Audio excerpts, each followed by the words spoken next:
Chapter 329. In the latter half of the night, Qin Weibai took everyone to a villa area near West Lake. The villa was bought by Qin Weibai a few years ago. As the adopted daughter of Great Master Wei, Qin Weibai often came to Lin and to visit him when he was alive. This villa was her temporary resting place. The villa was not far from Lonely Mountain. When Lonely Mountain was still there, people with good eyesight could even clearly see the lights in the villa from the highest point. Now that Lonely Mountain had collapsed under the sword of Lin Fengting and Wang Tianzong, this villa had temporarily become a place for the Li family to stay. The villa was large and in a good location. The fragrance of flowers was overflowing and the landscape could be seen. Flaming Fire, who came to Lin and with Qin Weibai, arranged rooms for the remaining elites of the Li family, while Qin Weibai accompanied Li Tianlan. Li Tianlan paid attention to Li Honghe's condition. Li Honghe changed his clothes but refused to let anyone check his injury. He looked no different from the grandfather in Li Tianlan's memory, but he was very different from the Li Honghe Li Tianlan saw at dusk. There was no difference between him and Li Honghe 3 years ago. There was no difference between him and Li Honghe before the battle tonight. Li Honghe's body was no longer stooped. His body was straight and his hair was gray, but his spirit was extremely strong. He stood quietly in front of the window and looked at West Lake shrouded in moonlight in the night. He seemed to be much younger all of a sudden, giving people a very tall and straight feeling. The more beautiful the surface was, the more fragile the inside was. The worry in Li Tianlan's eyes grew stronger. "I'm fine." Noticing his grandson's gaze, Li Honghe smiled and said slowly, "You know my state. For me now the injury is not important. As long as I'm alive I'll be fine."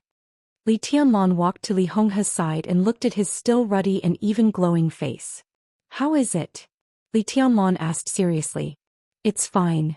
Li Honghe was silent for a moment and gave a simple answer. "What about the specifics?" Li Tianlan pursued him relentlessly. "Tianzong's sword completely shattered the foundation of my martial arts, but at the same time, it also shattered the sword intent that I had accumulated for countless years. My foundation is completely loose, and when my body loses balance my strength will grow faster and faster.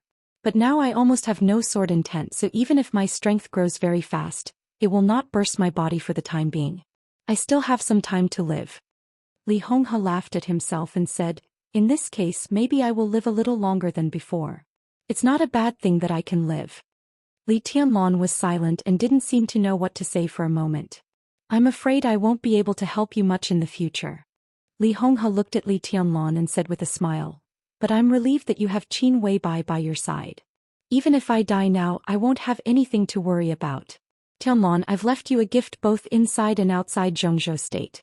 This is the last thing I can do for you." "What gift?" Li Tianlan raised his eyebrows.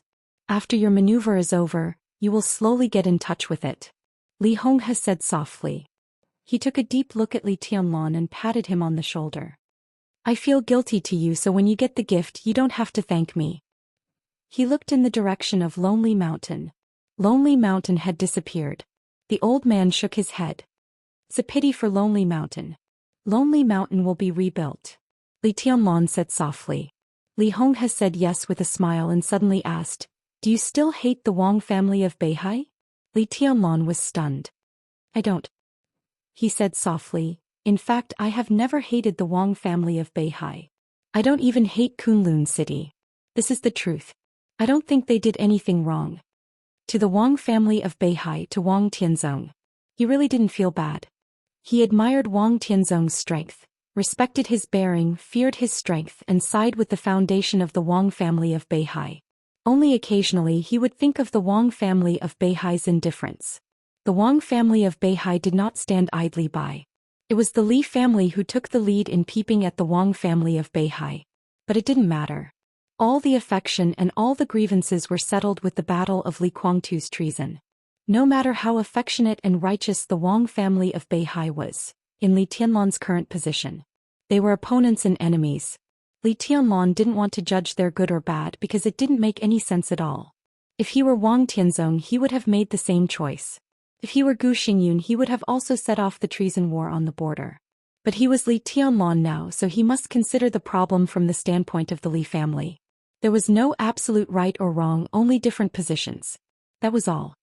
They are not wrong and neither are we. Li Tianlong said softly, since we are enemies, let's be pure and not talk about grievances. Li Honghe nodded and said quietly, that's good. Both the Li family and the Wang family could not turn back. After tonight, even if there were grievances, they would be written off. When summer solstice smashed the Li family's murderous weapon, Infinite Sky, her martial arts foundation was broken by Li Guangtu and she fell from the invincible realm. Tonight, Wang Tianzong returned Li Honghe's sword and also broke his foundation, making him fall from the invincible realm. Lin Fengting saved the Li family, but he did not stop Wang Tianzong from ending the last cause and effect between the Wang family and the Li family. After tonight, the debt between them would truly be cleared. Qin Weibai and Situ Songyue were together. In the spacious bedroom, the hidden god of Zhongzhou State's clothes were almost all undone, and she was lying on the bed almost naked. However, such a charming scene was not erotic but a little shocking. Situ Songyue was slowly bleeding all over her body. The tiny blood vessels almost completely dyed her white and tight skin, although she was no longer young. At first glance, Situ Songyue's body seemed to be entangled with countless red threads. Qin Weibai took a towel to deal with the wounds on Situ Songyue's body, and at the same time applied the powder little by little. Situ Songyue's body was covered with small wounds. The wounds were not deep but there were a lot of them. Now as the powder was applied, some of the small wounds began to heal gradually. Flaming Fire was arranging rooms and preparing food for the people of the Li family. Only Qin Weibai could clean Situ Songyue's wounds. They are all skin wounds. It's not a big problem. Qin Weibai wiped the blood off Situ Songyue's body and said casually, how about the internal injury? Fortunately it's not too serious. Situ Songyue said softly. In the divine list which determined the ranking by strength, Situ Songyue's ranking was far inferior to Gu Xingyun's. If Setting Sun hadn't opened fire without warning, she would never have been Gu Xingyun's opponent. But Setting Sun's blow directly wiped out the huge gap between the two sides' combat strength. Gu Xingyun fought her head-on under the power of Setting Sun, but it was not a big deal for Situ Songyue. No matter how big the gap between her and Gu Xingyun was, she was not so weak that she could not even take one blow from him. Although she had suffered some internal injuries, they were not even minor injuries to her. Situ Songyue raised her palm and quietly observed the ring worn on her finger. Her hand was slender, white and tender and crystal clear. The purple ring on her finger had a natural feeling, as if this ring was born to belong to this pair of hands. Situ Songyue looked at it quietly with a complicated look in her eyes. Reluctant to give it up?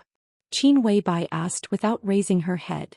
This is the murderous weapon Setting Sunday. If it were you, would you be willing to give it up? Situ Songyue asked in reply.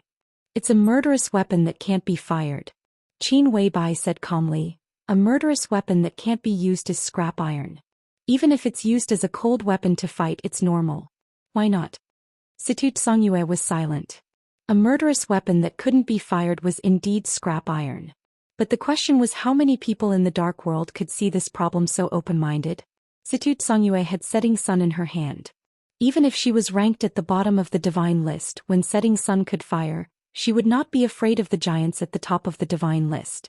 For an invincible realm expert, a murderous weapon meant an absolute huge improvement in combat strength. How is Gu Xingyun's injury? After dealing with Situ Songyue's injury, Qin Weibai asked in a low voice. Situ Songyue put on her clothes silently and thought carefully. She knew Qin Weibai's plan. So she also knew the importance of this problem. He should not die. Situ Songyue said, but I'm not sure if Gu Xingyun can stay in the invincible realm. But even if he can stabilize his realm, it will take a long time to stabilize his injury. This is the best result. It's indeed the best result. Qin Weibai was silent for a while and whispered, in that case there's no need to be reluctant. Even if Setting Sun is given to Kunlun City, so what? It won't be long before Tianlong gets it back. Situ Songyue was still reluctant but she still nodded. The moment Setting Sun fired and the purple light burst, Situ Songyue already knew the result. Tonight's battle was a conflict in the dark world and also a grudge between the superpowers. But in the end this was Zhongzhou State. The Wang family of Beihai, the Li family, Kunlun City, Sai City. It was not an exaggeration to say that this battle was an internal strife in Zhongzhou State. The Dark World and the special warfare system were just a part of Xianxia state. In this world, individual strength was important, but it was definitely not everything. Even someone as strong as Wang Tianzong could not sweep the world alone. He also needed to consider political factors, economic factors, stability, balance and compromise. Situ Songyue and Sai City needed to consider these more. Sai City had not entered the secular world before. But as soon as it entered the secular world, it directly used the murderous weapon of Xianxia state to aim at the god of war, the protector of Xianxia state. This matter could not be concealed. It was believed that before dawn, the high-level officials of Xianxia state would express their anger one after another. At this point, even the academics who had a good relationship with Sai City would not speak for Sai City. The murderous weapon of the state was aimed at its own people. For such a violation of the rules, Sai City had to give everyone an explanation, and also an explanation that could satisfy Kunlun City. Setting Sun was bound to change owners. This was the most basic thing. No matter how reluctant Situ Songyue was, she had to hand over the murderous weapon that had followed her for many years to Kunlun City to appease their anger. A murderous weapon was not even enough. Sai City had occupied the pattern of the Dark World in the northeast of Xianxia state for many years, and it would also be strongly impacted by Kunlun City. From the moment the murderous weapon opened fire, this was a necessary compromise. It was also part of Qin Weibai's plan. "How's the state of Setting Sun?" Qin Weibai asked softly. "I've stimulated the energy of Setting Sun to the greatest extent. It will take at least 3 to 4 years for Setting Sun to store energy again." Situ Songyue said calmly. Qin Weibai nodded. After the battle, Gu Xingyun was seriously injured. Kunlun City had one more murderous weapon and expanded its sphere of influence to the northeast. Kunlun City seemed to have greatly increased in strength, but they needed time to digest it. At least before Gu Xingyun recovered from his injury, a murderous weapon that could not fire could not increase the strength of Kunlun City. On the contrary, it would make them weak. In the case that their comprehensive strength was far inferior to the other party, the only thing Qin Weibai and Sai City could do was to sacrifice their existing resources, secretly and quietly exchange some things to protect their core interests. After this battle, Sai City would lose the murderous weapon and even lose the right to speak in the special warfare system of 1 or 2 provinces in the northeast. After paying these prices, the core interest they needed to protect was undoubtedly Li Tianlan. There were gains and losses. Everything is temporary. Qin Weibai looked at Situ Songyue and said. Situ Songyue nodded and suddenly asked, "What did the Wang family of Beihai say?" Li Honghe was the former god of war of Xianxia state. Although Li Guangtu's treason had dimmed the glory of the Li family, Li Honghe was still one of the veterans of Xianxia state and had a highly respected status. Situ Songyue should not have aimed the murderous weapon at Gu Xingyun. But Wang Tianzong should not have taken the initiative to attack the former god of war of Xianxia state. If Li Honghe died tonight, everything would be out of the question. But now Li Honghe was alive.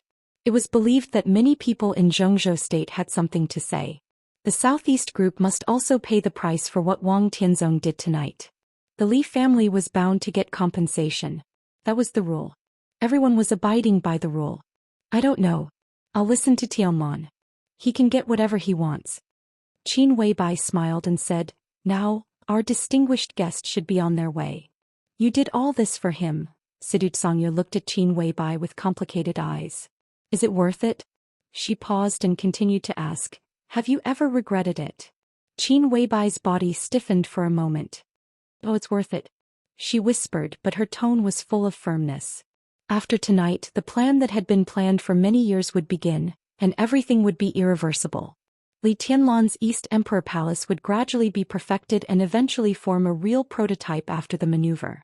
It was not until this moment that Qin Weibai was sure that she had really done everything she could do. All of it. She created a paradise for the man she loved most. At the same time, she created a hell for herself. Qin Weibai suddenly smiled and asked softly, "Have you ever regretted falling in love with Li Guangtu?" Situ Songyue froze for a moment and looked at Qin Weibai.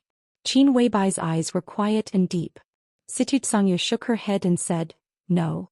This was respect for his feelings and also respect for himself. Even if Li Guangtu really committed treason. Even if Li Guangtu was really heinous. But for anyone, no matter what the nature of the person he fell in love with, No matter what happened later, as long as he loved, there was no need to regret. Just because he loved. When Qin Weibai went downstairs and returned to the living room, Li Honghe had already gone upstairs to rest. Li Tianlan was still sitting in the hall. Lin Fengting, who had left soon after arriving at the villa, reappeared in the hall. Beside him sat a handsome young man with almost the same temperament as him. The three were chatting casually. Qin Weibai went downstairs quietly and came to Li Tianlan's side.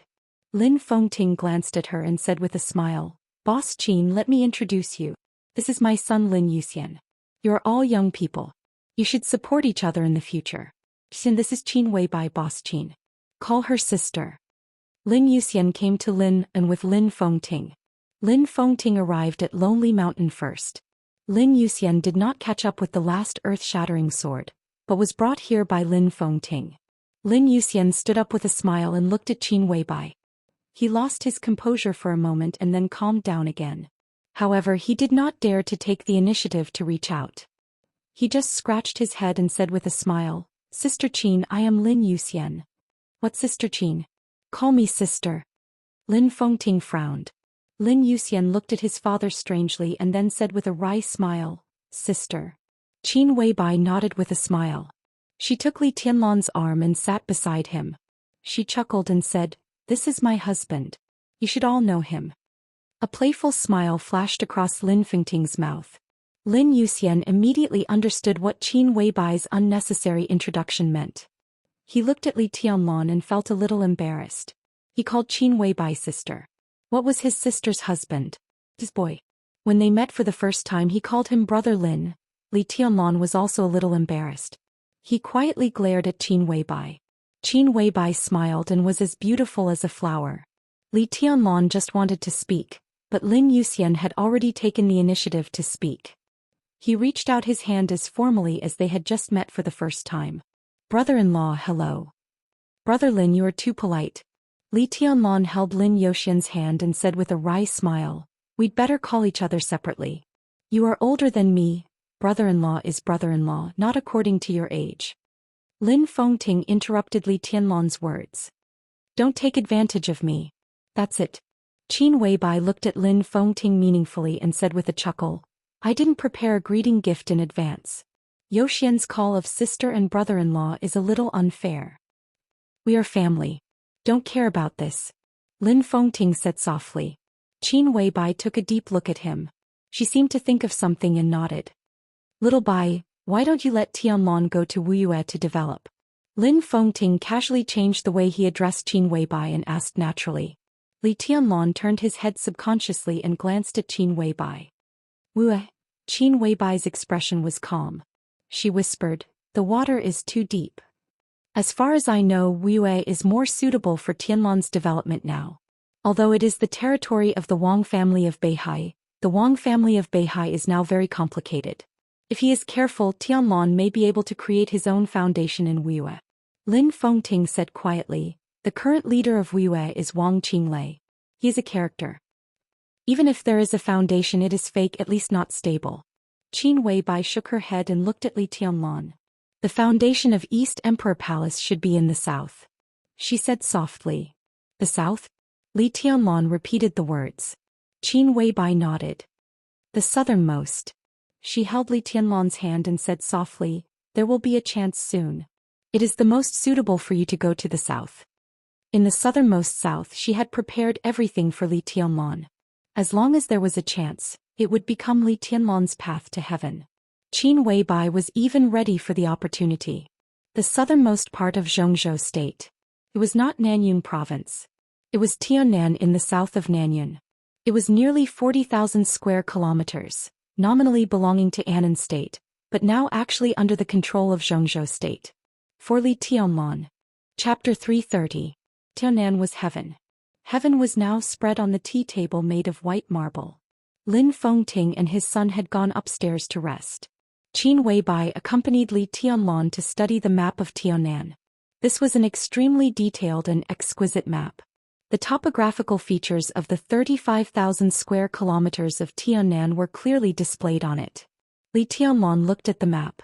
Qin Weibai's delicate fragrance drifted over. Smelling this fragrance, Li Tianlan's heart was more focused and calm.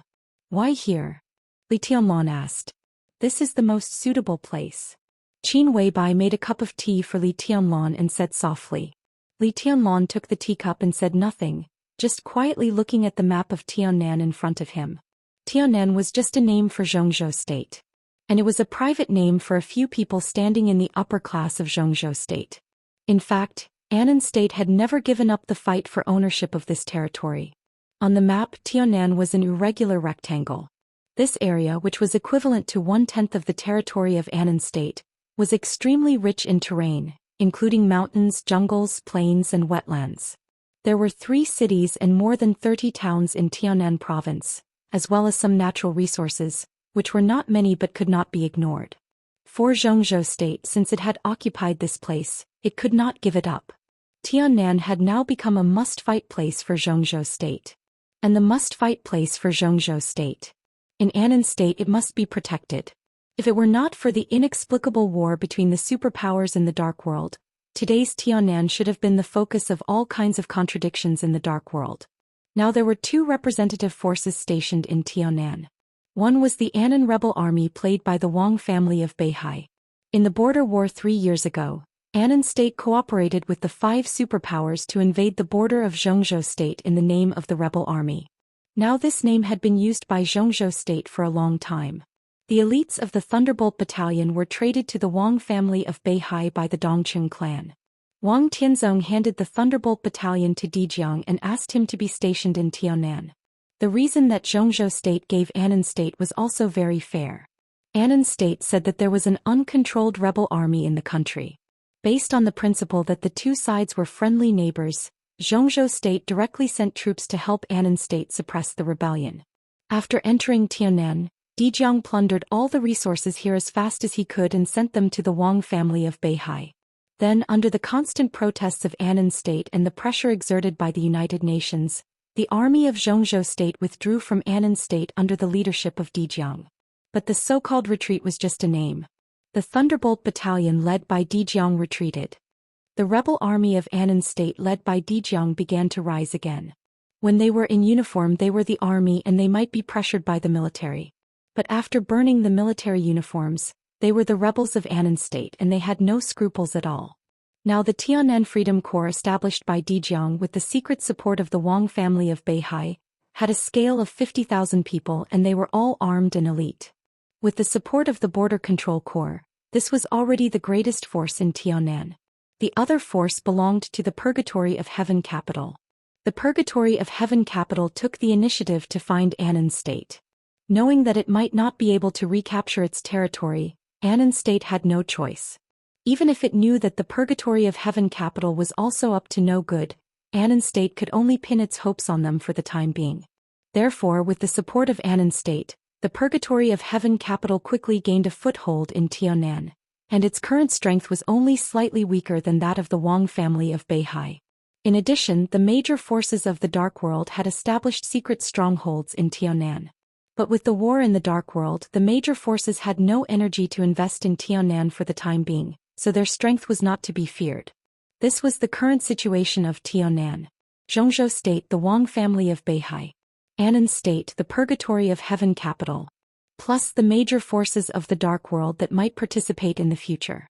The land of more than 30,000 square kilometers was not big, and it was the area of a small province. But the geographical location here was really too important. As long as it was occupied, it was possible to go north to Zhongzhou State and south to Annan State. Even if the force that occupied here did not have this strength, it could get the expected huge benefits if it swayed a little between Zhongzhou State and Annan State in the future. Now the Dark World was in chaos and the war was endless. But any chaos would dissipate. At that time, the land of Tiannan would definitely become the focus of the Dark World's attention. Li Tianlan looked at the map in front of him, thinking about what the East Emperor Palace would get if it developed in Tiannan. It's too messy, he said softly.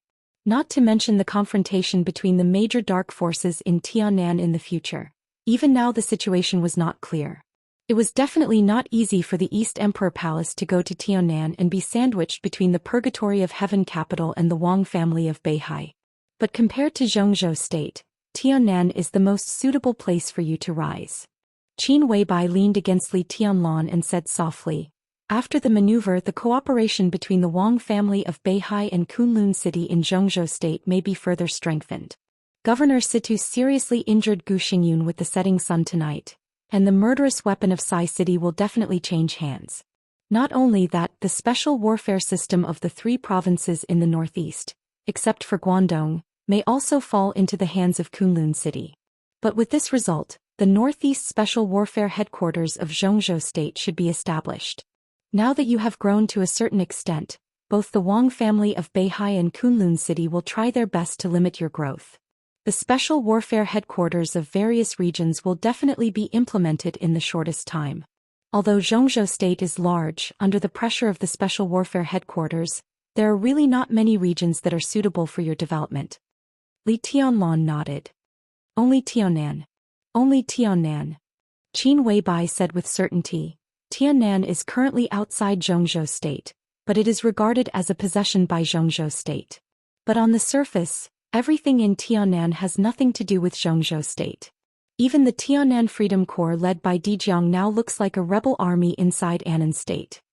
Qin Weibai turned Li Tianlan's body around, looked into his eyes and said, for the time being, Tiannan is still a place where the special warfare system of Zhengzhou State can't influence, but it is regarded as its own territory by Zhengzhou State. So if you go to Tiannan, no one in Zhengzhou State will object. Not only the East Emperor Palace, but maybe soon all the forces in Zhengzhou State will go to Tiannan. It may be regarded as the last pure land of the free forces. The last pure land? Li Tianlan took out a cigarette, lit it and took a deep breath.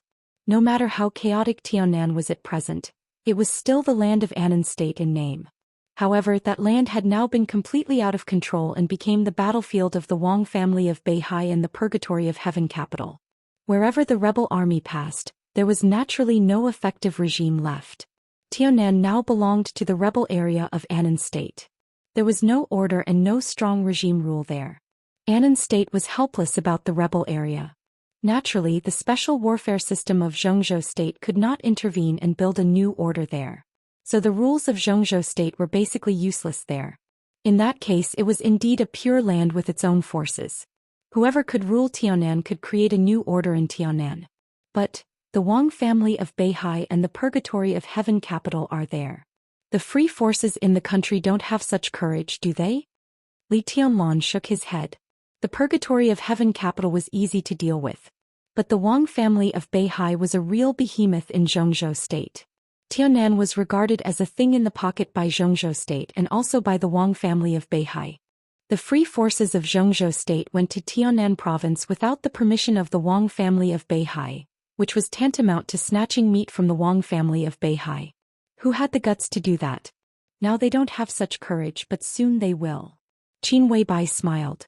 If there are major problems inside the Wang family of Beihai and they can't take care of themselves, can they still take care of the interests of Tiannan? Li Tianlan was shocked and looked at Qin Weibai carefully. The Wang family of Beihai would have problems. As early as a few years ago, he heard from military counselor. But Qin Weibai's tone. Did she want to take the initiative to cause internal problems in the Wang family of Beihai? Now this time, seemed a little earlier than what she said at the beginning. What do you want to do? Li Tianlan asked in a cautious tone. He frowned and said in a very firm tone, you can't do anything. For the Wang family of Beihai, he always had an instinctive vigilance and fear. Li Tianlan didn't know how powerful the Wang family of Beihai was, but it was definitely not something that the Samsara Palace could shake. I won't do anything stupid. Qin Weibai reached out and stroked Li Tianlan's face. Her hands were slightly cold and her eyes were as gentle as water. I just want you to relax. Tell me about your plan, Li Tianlan said. This was the first time he asked about the Samsara Palace's plan. My plan is very simple, Qin Weibai smiled sweetly. After you go to Tiannan, use the funds in your hands to set up a trading company first. I will arrange for people to support the trading company. This is the fastest industry for you to establish a foothold in Tiannan and also your core foundation. With your strength, it is not difficult for you to establish a foothold in Tiannan. After that, the East Emperor Palace will slowly expand. Tianlan, Have you ever thought about what kind of position Zhongzhou State will give you when you return to Zhongzhou State with more than 30,000 square kilometers of land in the future? There was a very shining light in Qin Weibai's eyes. It was a kind of persistence with strong expectation and longing. But Li Tianlan's heart slowly sank. What he wanted to hear was Qin Weibai's plan, not the future of the East Emperor Palace. The future of the East Emperor Palace was too simple in Qin Weibai's narration. It was so simple that Li Tianlan couldn't detect what Qin Weibai had arranged behind his back. Qin Weibai took off the green hairpin on her head and put it in Li Tianlan's hand. She whispered, "This is for you. Trade is your foundation in Tianan, and this is your trump card in Tianan." Li Tianlan was suddenly shocked. He didn't have to think to know what this hairpin was. He had a falling stars on his wrist. When the brave soldiers were close to each other, they would completely sense each other. In short, the murderous soldier's energy storage time would be accelerated. The hairpin in Qin Weibai's hand was undoubtedly Blue Sky Underworld of the Samsara Palace. Giving away the murderous weapon, Qin Weibai was not only generous, but most importantly, where did she get the power? "My sister asked me to bring out Blue Sky Underworld for you to use." Qin Weibai whispered, "It will take at least 3 years for Blue Sky Underworld to store energy. You also have a murderous weapon here. If you put them together, the storage time will be slightly faster. Anyway, Blue Sky Underworld can't be used now, so it's better to leave it with you. If it can help you gain a foothold in Tianan, my sister will be very happy." Li Tianlan looked at Qin Weibai silently. His hand trembled slightly, but his tone was still calm. "Answer my question." He looked at Qin Weibai and said, "What question?" Qin Weibai blinked and began to play dumb. "What does the Samsara Palace want to do?" Li Tianlan looked at Qin Weibai, and the uneasiness in his heart gradually became stronger. It was an indescribable intuition. Perhaps there was a basis, but Li Tianlan couldn't tell. He just instinctively felt that something was wrong. Qin Weibai didn't speak, just turned her head to look at the map of Tianan in front of her. Li Tianlan turned to look at the map. The atmosphere seemed to become silent and awkward for a moment. "I don't deserve to know?" After a long time, Li Tianlan suddenly asked. "It's not that you don't deserve it." Qin Weibai shook her head without hesitation. "Then tell me what I want to know." Li Tianlan said blandly, "I don't like the feeling of being controlled. Even if the person who controls me is you, even if you do it for my sake, I don't like it." He wasn't sure what he wanted to know, but he suddenly felt a little uneasy in his heart. This kind of uneasiness had existed since Qin Weibai first appeared, but it was very faint. After 3 years, Qin Weibai appeared so abruptly that Li Tianlan couldn't tell what kind of feeling it was. But when Qin Weibai handed Blue Sky Underworld to him, the bad intuition in his heart suddenly became extremely strong. Qin Weibai handed Blue Sky Underworld to him. What would happen to the Samsara Palace? What would she do? Even if Blue Sky Underworld couldn't be used for the time being, it was a murderous weapon. Would she give it to someone else if she couldn't use it? Li Tianlan had never heard of this. "We are going to do something in Snow Country." Qin Weibai hesitated and finally said, "What is it?" Li Tianlan asked. "Don't ask, okay?" Qin Weibai looked at Li Tianlan with a pleading look in her eyes. Li Tianlan's heart softened, but he forced himself to harden his heart and said calmly, "I will know." "You will know soon." Qin Weibai said softly, "Tianlan, give me a little more time. 1 month, 2 months at most, and I will tell you everything, okay?" She hugged Li Tianlan and leaned her head against his chest. She whispered, 2 months at most. Everything will be over. At that time I'll come back to you and tell you all my secrets. We'll always be together. I won't do anything. I'll be raised by you at home peacefully. Is that okay?" Her eyes were hazy and full of longing. "Why 2 months later?" Li Tianlan asked, touching her long hair. Qin Weibai didn't speak. She couldn't tell him that her longing would always be a longing. And she couldn't tell him that everything she said now was a lie. In the north. In Snow Country. In that world of ice and snow, she would try her best to drag the Wang family of Beihai into hell forever. Hell was in the north. Only when she fell into hell could Li Tianlan get the most free heaven.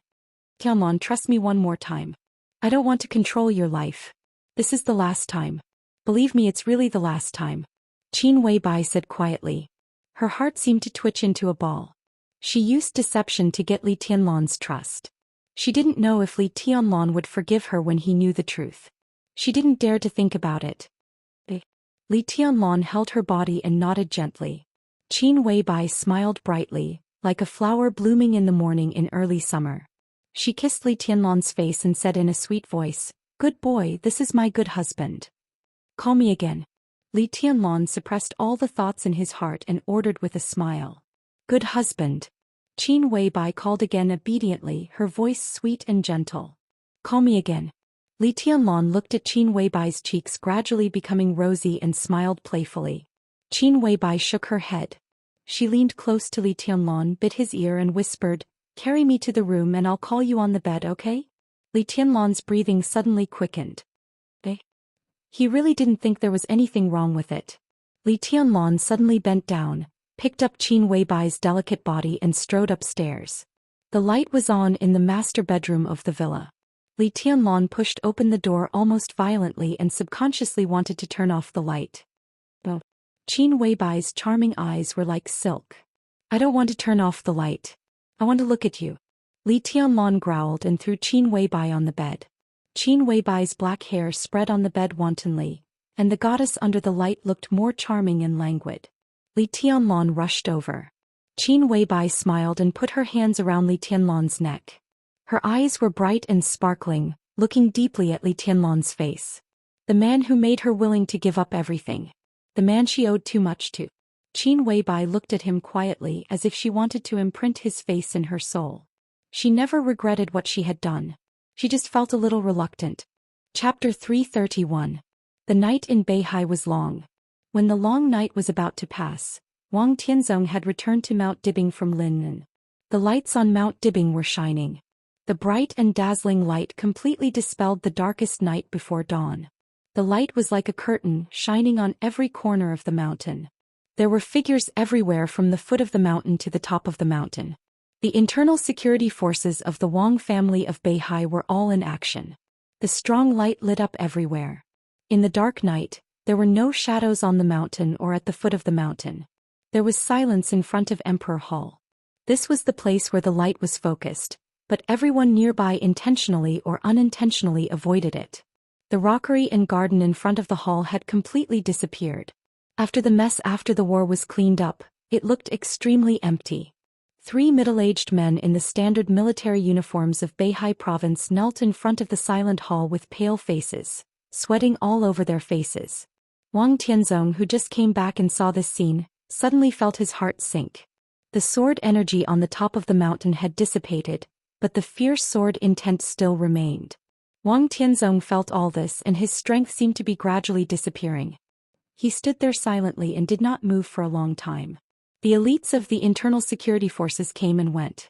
Finally, someone saw Wang Tianzong, so they instinctively saluted and called him Your Majesty. There were more and more people. The solemn atmosphere continued to spread on Mount Dibing. Wang Tianzong's brain was buzzing. He only felt that countless figures were shaking in front of him. The perfect state of mind that had been maintained for many years was in chaos. The light seemed so dazzling that he could not see everything clearly. Your Majesty, Your Majesty, countless people were shouting in his ears. It was a mess. Wang Tianzong finally came to his senses. In front of him, the elites of the internal security forces had knelt on the ground. Everyone had a complicated expression, mixed with inexplicable fear and shame. Wang Tianzong took a deep breath. His expression was calm and the light deep in his eyes returned to indifference. He was the sword emperor of the Wang family of Beihai. The emperor could have fear and timidity. But under the light, the emperor could only have majesty. Do what you should do, Wang Tianzong said and slowly walked to his palace. The 3 middle-aged men kneeling in front of the palace grew increasingly nervous, and a large amount of sweat even seeped out of their foreheads. The military uniforms the 3 of them wore were modified by the Wang family of Beihai, but the military ranks on their shoulders were no different from those of Zhou state. 1 lieutenant general and 2 major generals were the 3 main leaders of the internal defense force of the Wang family of Beihai. Although they were retainers of the Wang family of Beihai, they were still generals of Zhou state even if they were out of Beihai province. In theory, they could have a position that matched their military ranks in any place in Zhou state. But now, these 3 generals with real power were kneeling silently, and there was even some fear on their faces. Wang Tianzong walked up to them. The three generals lowered their heads, the sweat on their foreheads already dripping to the ground. "Get up," Wang Tianzong said. The three of them did not get up. The corner of the lieutenant general's mouth twitched as he said hoarsely, "Your Majesty, what's going on?" Wang Tianzong looked at the lieutenant general in front of him and said calmly, "Wuxia, you are my brother. Stand up and talk." Wuxia, the commander of the Internal Defense Force, was a lieutenant general of Beihai, the most senior expert of the half-step invincible realm in the Wang family of Beihai, and the patriarch of the wealthy Wu family. He was one of Wang Tianzong's most trusted confidants. No matter what happened tonight, Wuxia could not participate in it. This was the most basic trust. Wuqia's face turned red. He seemed to be a little excited but more ashamed. He gritted his teeth but did not get up. He just said in a hoarse voice, "Your Majesty, I'm incompetent." A group of thunder-shocking realm experts of unknown origins sneaked into the top of the mountain. They wore some special equipment and attacked Madam. "This is my negligence." Wang Tianzong's eyes suddenly condensed. A group of thunder-shocking realm experts sneaked into the top of the mountain? He asked softly after a moment of silence. "Yes." Wuqia's voice was full of embarrassment and embarrassment. The Internal Defense Force was stationed at the foot of the mountain and halfway up the mountain. Only a small number of elites were stationed at the top of the mountain. The enemy suddenly launched an attack at the top of the mountain. The Internal Defense Force had no time to support them no matter how fast they reacted. It seemed that the responsibility of the Internal Defense Force was not great. But it was the negligence of the Internal Defense Force to let the enemy sneak into the top of the mountain. Not to mention that the monitoring eyes of the Internal Defense Force could monitor every corner outside the top of the mountain. Even the guests who came and went to Mount Dibbing were strictly examined by the Internal Defense Force. They attacked the hostess of the Wang family of Beihai at the top of the mountain. This was completely inconceivable before. "Wuqiu, you have been really careless these years," Wang Tianzong said in a low voice after a long silence. Wuqiu, who kept sweating, calmed down and said in a deep voice, "It's my negligence." "Get up." Wang Tianzong shook his head. The Internal Defense Force comes up with a new plan that can ensure the safety of Mount Dibbing in the future. I want to see this report in 3 days. Yes. Wuqiu stood up and bowed deeply. The other two major generals still knelt where they were and did not dare to move. Wang Tianzong's eyes fell on the two of them. He was silent for a moment and then whispered, "I can trust Wuqiu. But can I trust you?" "Your Majesty." The two major generals raised their heads at the same time and looked terrified. Without the secret cover of the Internal Defense Force, the enemy can't sneak into Mount Dibbing, let alone bring equipment. Wuqiu has not been in Mount Dibbing recently. This is his dereliction of duty, but the dereliction of duty can be investigated in the future. But the betrayal must be solved now. Wang Tianzong's voice became softer and softer, and a thick and cold killing intent slowly diffused from him. "I don't know who is the traitor. If you are willing to stand out, I can let your family go." The treatment of the Internal Defense Force was excellent, but at the same time the discipline was extremely strict. Ordinary officers with the rank below colonel, except for the elites stationed at the top of the mountain, were forbidden to go up the mountain without the transfer order. As for taking some special equipment up the mountain, it needed the signature of a commander and 2 deputy commanders of the Internal Defense Force. This was a loophole that could not be covered up.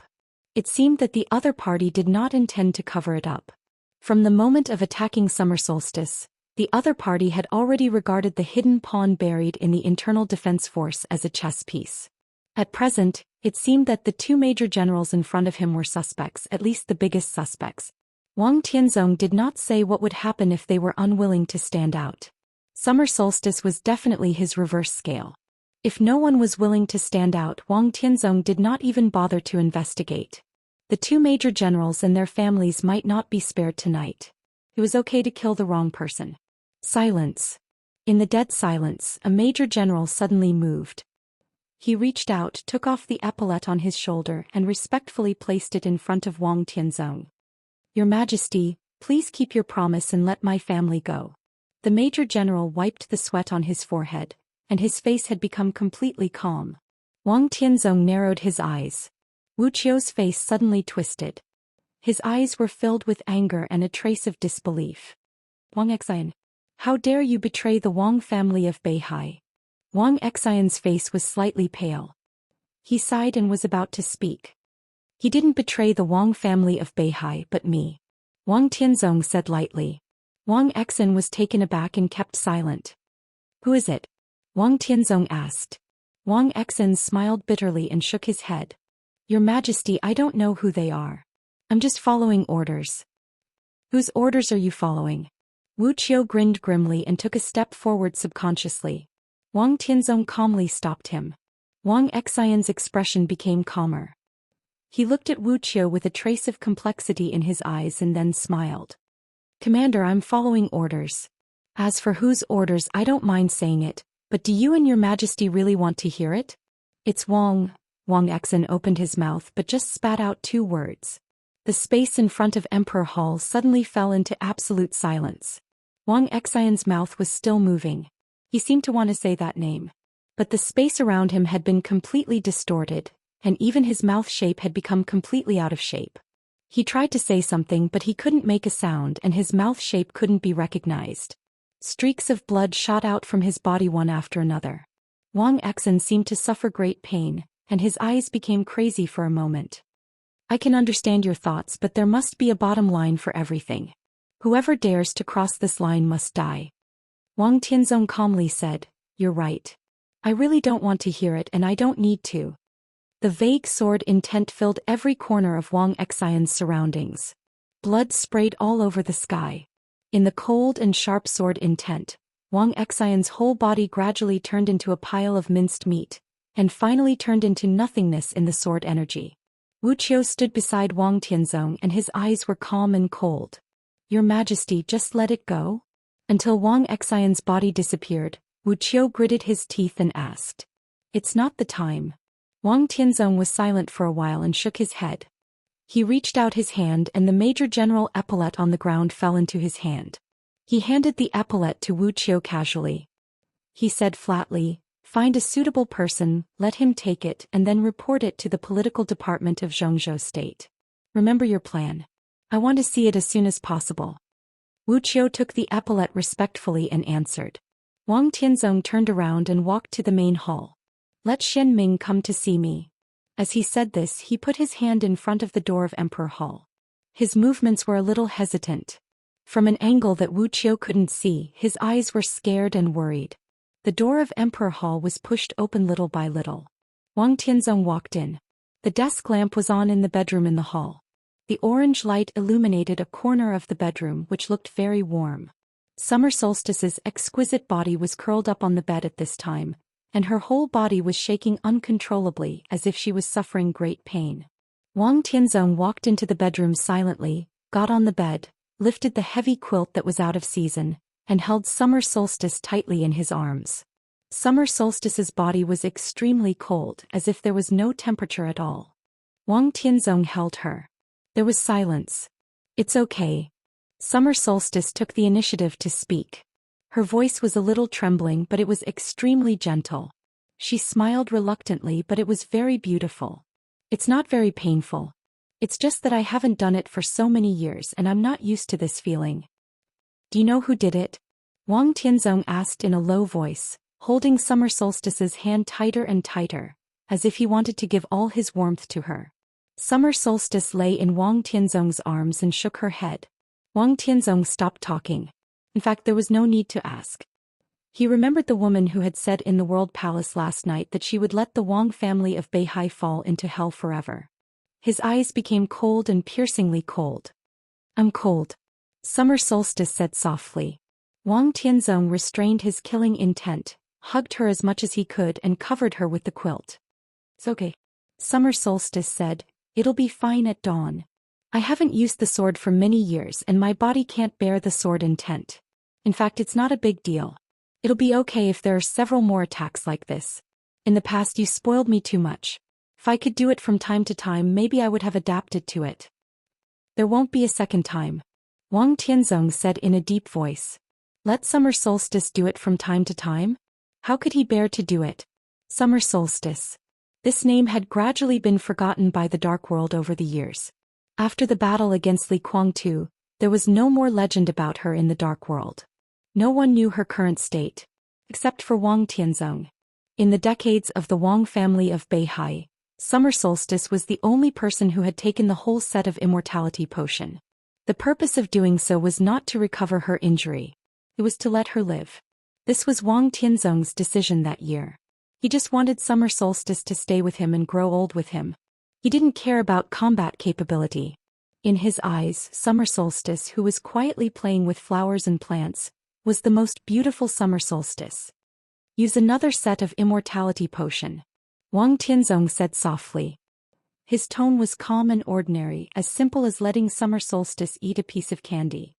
"Well, it doesn't work." Summer Solstice chuckled and said, "And it's not necessary. It's impossible for my injury to recover. When dawn comes, I guess I'll be fine." Wang Tianzong was silent. He was very clear about Summer Solstice's current state. In terms of sword intent, Summer Solstice was still at the peak of the invincible realm, even not much inferior to him. In terms of foundation, she was now only equivalent to an ordinary woman. The battle that year was too fierce, and her foundation was destroyed in that battle. If it weren't for the immortality potion, Summer Solstice wouldn't even have lived for a year after that battle. Although she survived successfully now, the result of her martial arts foundation being completely loose was that her sword intent was still there, but her body was getting worse and worse. In short, Summer Solstice could still exert the combat capability of the invincible realm. But her combat capability was extremely limited and it couldn't be recovered. If Summer Solstice at her peak pulled out her sword, she could even fight against Wang Tianzong head-on. But her foundation was loose, so her sword intent became limited. She only had so much sword intent. Once it was used up, she would have no foundation and could never recover. To some extent, a peak of the invincible realm like Summer Solstice was a consumable. The cruelest consumable. Her combat capability would gradually decrease with the increase of the number of fights, and her foundation was not there. Every time she pulled out her sword, it would bring her extreme pain. Summer Solstice said that she would be fine at dawn. At that time, it might just be that her body would no longer hurt. In the next few years, Summer Solstice's body could not fully recover. Wang Tianzong knew very well what those who attacked Summer Solstice were thinking. He was reluctant to let Summer Solstice fight. But those people obviously didn't think so.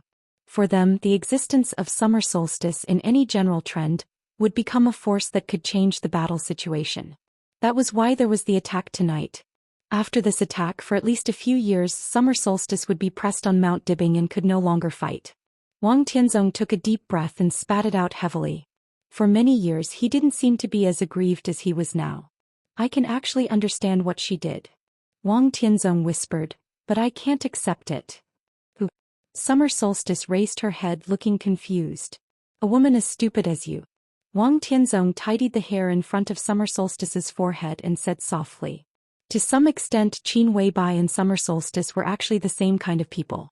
There were always some women who could burn themselves unreservedly for their men and were willing to give everything of themselves, even their souls. In fact, there was one thing that Wang Tianzong didn't tell Li Honghe. Before he entered the invincible realm, the Wang family of Beihai was in the most dangerous period. When he was still tentatively contacting Kunlun City for cooperation. It was Summer Solstice who found the Gu family alone. She directly promoted the treason case of Zhongzhou state that shocked the dark world. At that time, Wang Tianzong was as ignorant as Li Tianlan was now. When everything happened, he understood what was going on. "I'm not stupid." Summer Solstice wrinkled her nose and was a little dissatisfied. "You're the stupidest." Wang Tianzong looked at Summer Solstice. The light in the bedroom was too dim and Summer Solstice was too beautiful. So his eyes were a little blurred. "Your Majesty," a voice sounded outside Emperor Hall, calm and cold. Xianming. Xianming. The person in charge of all intelligence agencies of the Wang family of Beihai. The person in charge. Wang Tianzong took a deep breath and said calmly, "What did you find? Who went to Mount Dibbing tonight?" "I can't be sure at the moment." Xianming paused for a while and said, "It's very likely to be Samsara Palace. There are 2 people suspected to be saint and military counselor. I'll continue to investigate." "There's no need to investigate." Wang Tianzong sneered and said calmly, "Find another direction. 10 days, I'll give you 10 days. No matter what method you use, no matter how much you pay, I want the address of the headquarters of Samsara Palace. At all costs. Remember, you only have 10 days. The voice of Xian Ming outside the hall fell silent. Wang Tianzong lowered his head and looked at summer solstice in his arms. He whispered, 10 days later I'll avenge you. You have to be careful. Summer solstice blinked her eyes and looked tired. Her eyelids gradually closed. Don't be impulsive. Well, go to sleep. Wang Tianzong stroked her head. The bedroom gradually fell silent. Tianzong. In the silence, summer solstice's voice sounded like a whisper. Do you think there will be a place for me on the stone of formidable person in the future? Of course there will be. Wang Tianzong whispered, there must be. Where will it be? Summer solstice's voice became softer. No matter where you are, I'll be by your side. Wang Tianzong whispered, I'll always be by your side. Very good. Summer solstice smiled softly. Very good, and it was the best. She never regretted becoming Wang Tianzong's wife, nor did she regret her contribution to the Wang family of Beihai. They would stay together until their hair turned white. As long as she could be with him, even if it was a mountain of knives, a sea of fire, or a cliff, as long as he was still by her side, his temperature was the most desirable tenderness. The light gradually bloomed in the sky. The coldness and pain like night began to fade. Chapter 332. Sober. He was in a coma. His consciousness swayed back and forth between the dead silence and the shimmer. The sound of the helicopter rotors whistling in his ears was intermittent. The pain spread from his heart to the top of his head and to the soles of his feet. The intense pain surrounded his body and then he became numb. The formless energy seemed to be doing its best to disintegrate his body, as if it was trying to make his body as fragmented as possible, turning it into a bloody mess. Gu Xingyun could not move. But his consciousness was struggling desperately. One step further was life. One step backward was death. Gu Xingyun opened his eyes again. In his sight there was still a dim cabin. The light in the cabin was faint, so everything in his sight became blurred. Blood gushed from the corners of his mouth. It was warm and then cold. Gu Xingyun was in a trance. The faint light in the cabin seemed so dazzling. The intense pain and numbness occupied all his consciousness. His mind was in a trance as if he would fall into eternal darkness at any time. Gu Xingyun subconsciously grabbed the seat beside him and bit the tip of his tongue with all his strength. His lips and teeth were numb. He misjudged his strength and directly bit his tongue. The blood poured into his mouth and was spat out by him. Different from the sharp pain in his body, his will was suddenly refreshed. You're awake. A voice sounded in his ear. In some blurred vision, Gu Qianchuan's face gradually became clear. Gu Xingyun looked at him. His face was completely distorted in the severe pain, looking ferocious and horrible. But his eyes were extremely bright. They were indifferent and vigilant, like two cold stars inlaid on a ghost face. Gu Qianchuan was also looking at Gu Xingyun. His face was calm and his eyes were calm. Only calmness. The helicopter roared to the northwest at a high altitude. The two most powerful men in Kunlun City looked at each other quietly. You're badly hurt. Gu Qianchuan took the initiative to speak after a long time. His voice lost its former respect. When he spoke, he turned his head and looked in another direction. Gu Xingyun could not see his eyes. His mouth was still sweet and warm. His voice was a little vague and short. Where are you? This question was somewhat inexplicable. Gu Qianchuan understood what he meant. We're on our way back to Kunlun City. Kunlun City. Back to Kunlun City. Gu Xingyun's fuzzy consciousness was suddenly startled, and he became sober again. No. We can't go back. Gu Qianchuan was stunned and looked at Gu Xingyun in confusion. Gu Xingyun's breathing became more and more rapid and he just kept repeating, you can't go back. Kunlun City. That was the most glorious achievement of his life, and it was also the place where he felt the most at ease. But in his current state, Kunlun City was the most dangerous place for him. Gu Qianchuan gradually understood. He vaguely knew why Gu Xingyun didn't want to go back. Because Li Shi was still in Kunlun City. It was the wife of the governor who had hardly walked out of Kunlun City for more than 20 years. As the first elder of Kunlun City, Gu Qianchuan knew very well that the relationship between Gu Xingyun and Li Shi was not harmonious. But he didn't expect their relationship to be so stiff.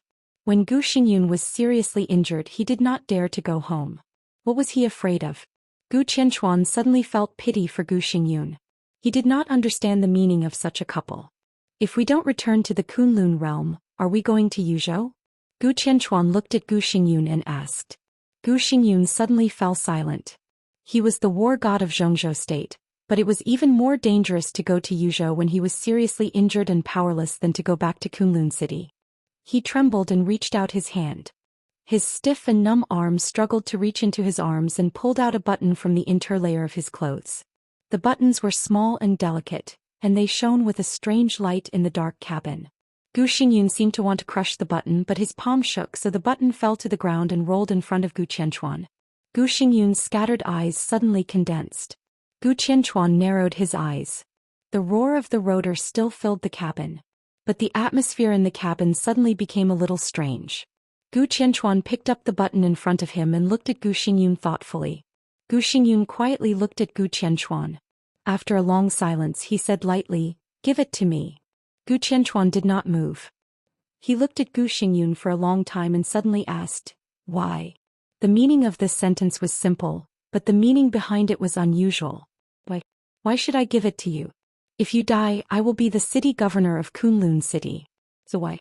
Kunlun city was not harmonious inside. The intrigue between the city governor and the first elder was not a secret. Gu Xingyun and Gu Qianchuan knew what each other wanted. In such an environment there was no need to hide. Gu Qianchuan just wanted to ask why. This was not a fallout, but if Gu Xingyun could not give an answer, the consequences would be more serious than a fallout.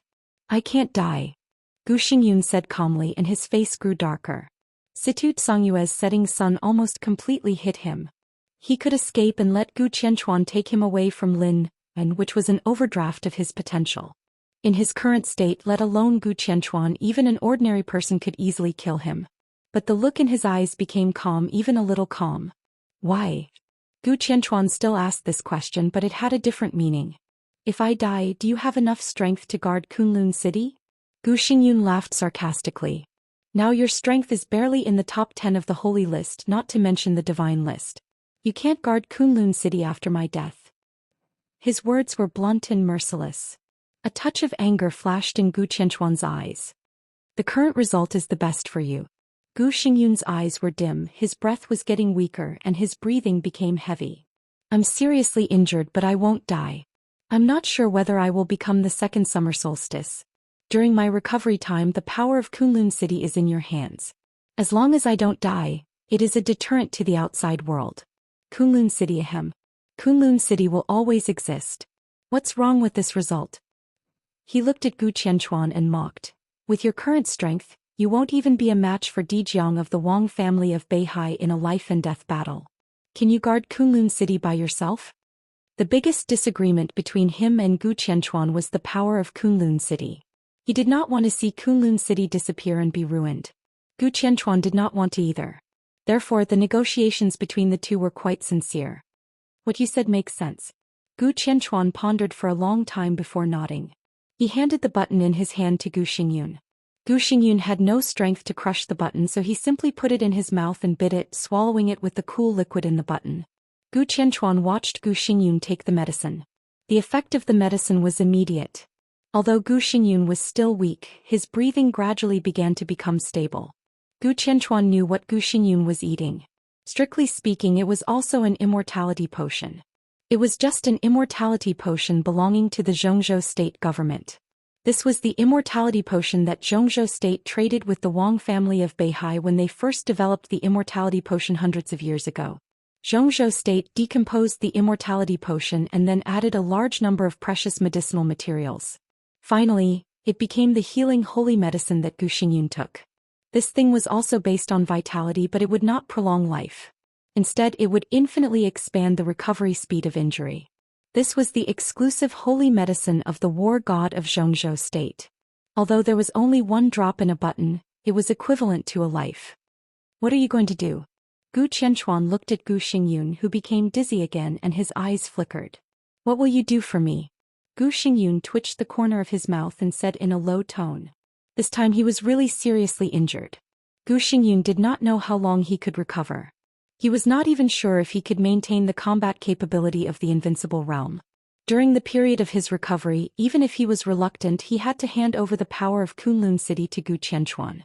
Gu Qianchuan would certainly not let him stay outside when he had the power. During the period of his recovery, he was basically under house arrest by Gu Qianchuan. One day, when his combat capability was restored, if Gu Qianchuan did a good job, it would not be so easy for him to take back the power of the city lord. Kunlun City was a city, but it had a short time to rise and its foundation was insufficient. It looked like a family. In the family, the city lord was not necessarily the strongest. The key was who held the power of the family. I have a manor in Yinzhou with a good environment. If you don't want to stay in Kunlun City, you can go there to recover. Gu Qianchuan was silent for a while and whispered. His tone was extremely sincere. Gu Qianchuan twitched the corner of his mouth and said indifferently, "Okay." He really did not want to stay in Kunlun City. When he thought of Kunlun City without the combat capability, he would feel fear. Instead of that, it was better to accept Gu Qianchuan's house arrest, which seemed to be out of good intentions. "What else do you want?" Gu Qianchuan asked seriously. Gu Xingyun thought for a moment and said calmly, "It's boring to be alone. Let Qingqing accompany me." Li Qingqing. Gu Xingyun and Li Shi's daughter. She was also Li Shi's reverse scale. As long as Li Qingqing was controlled by his side, Gu Xingyun would not worry about what Li Shi would do. Gu Qianchuan did not need to worry either. So he nodded and said with a smile, very thoughtful. Gu Xingyun nodded.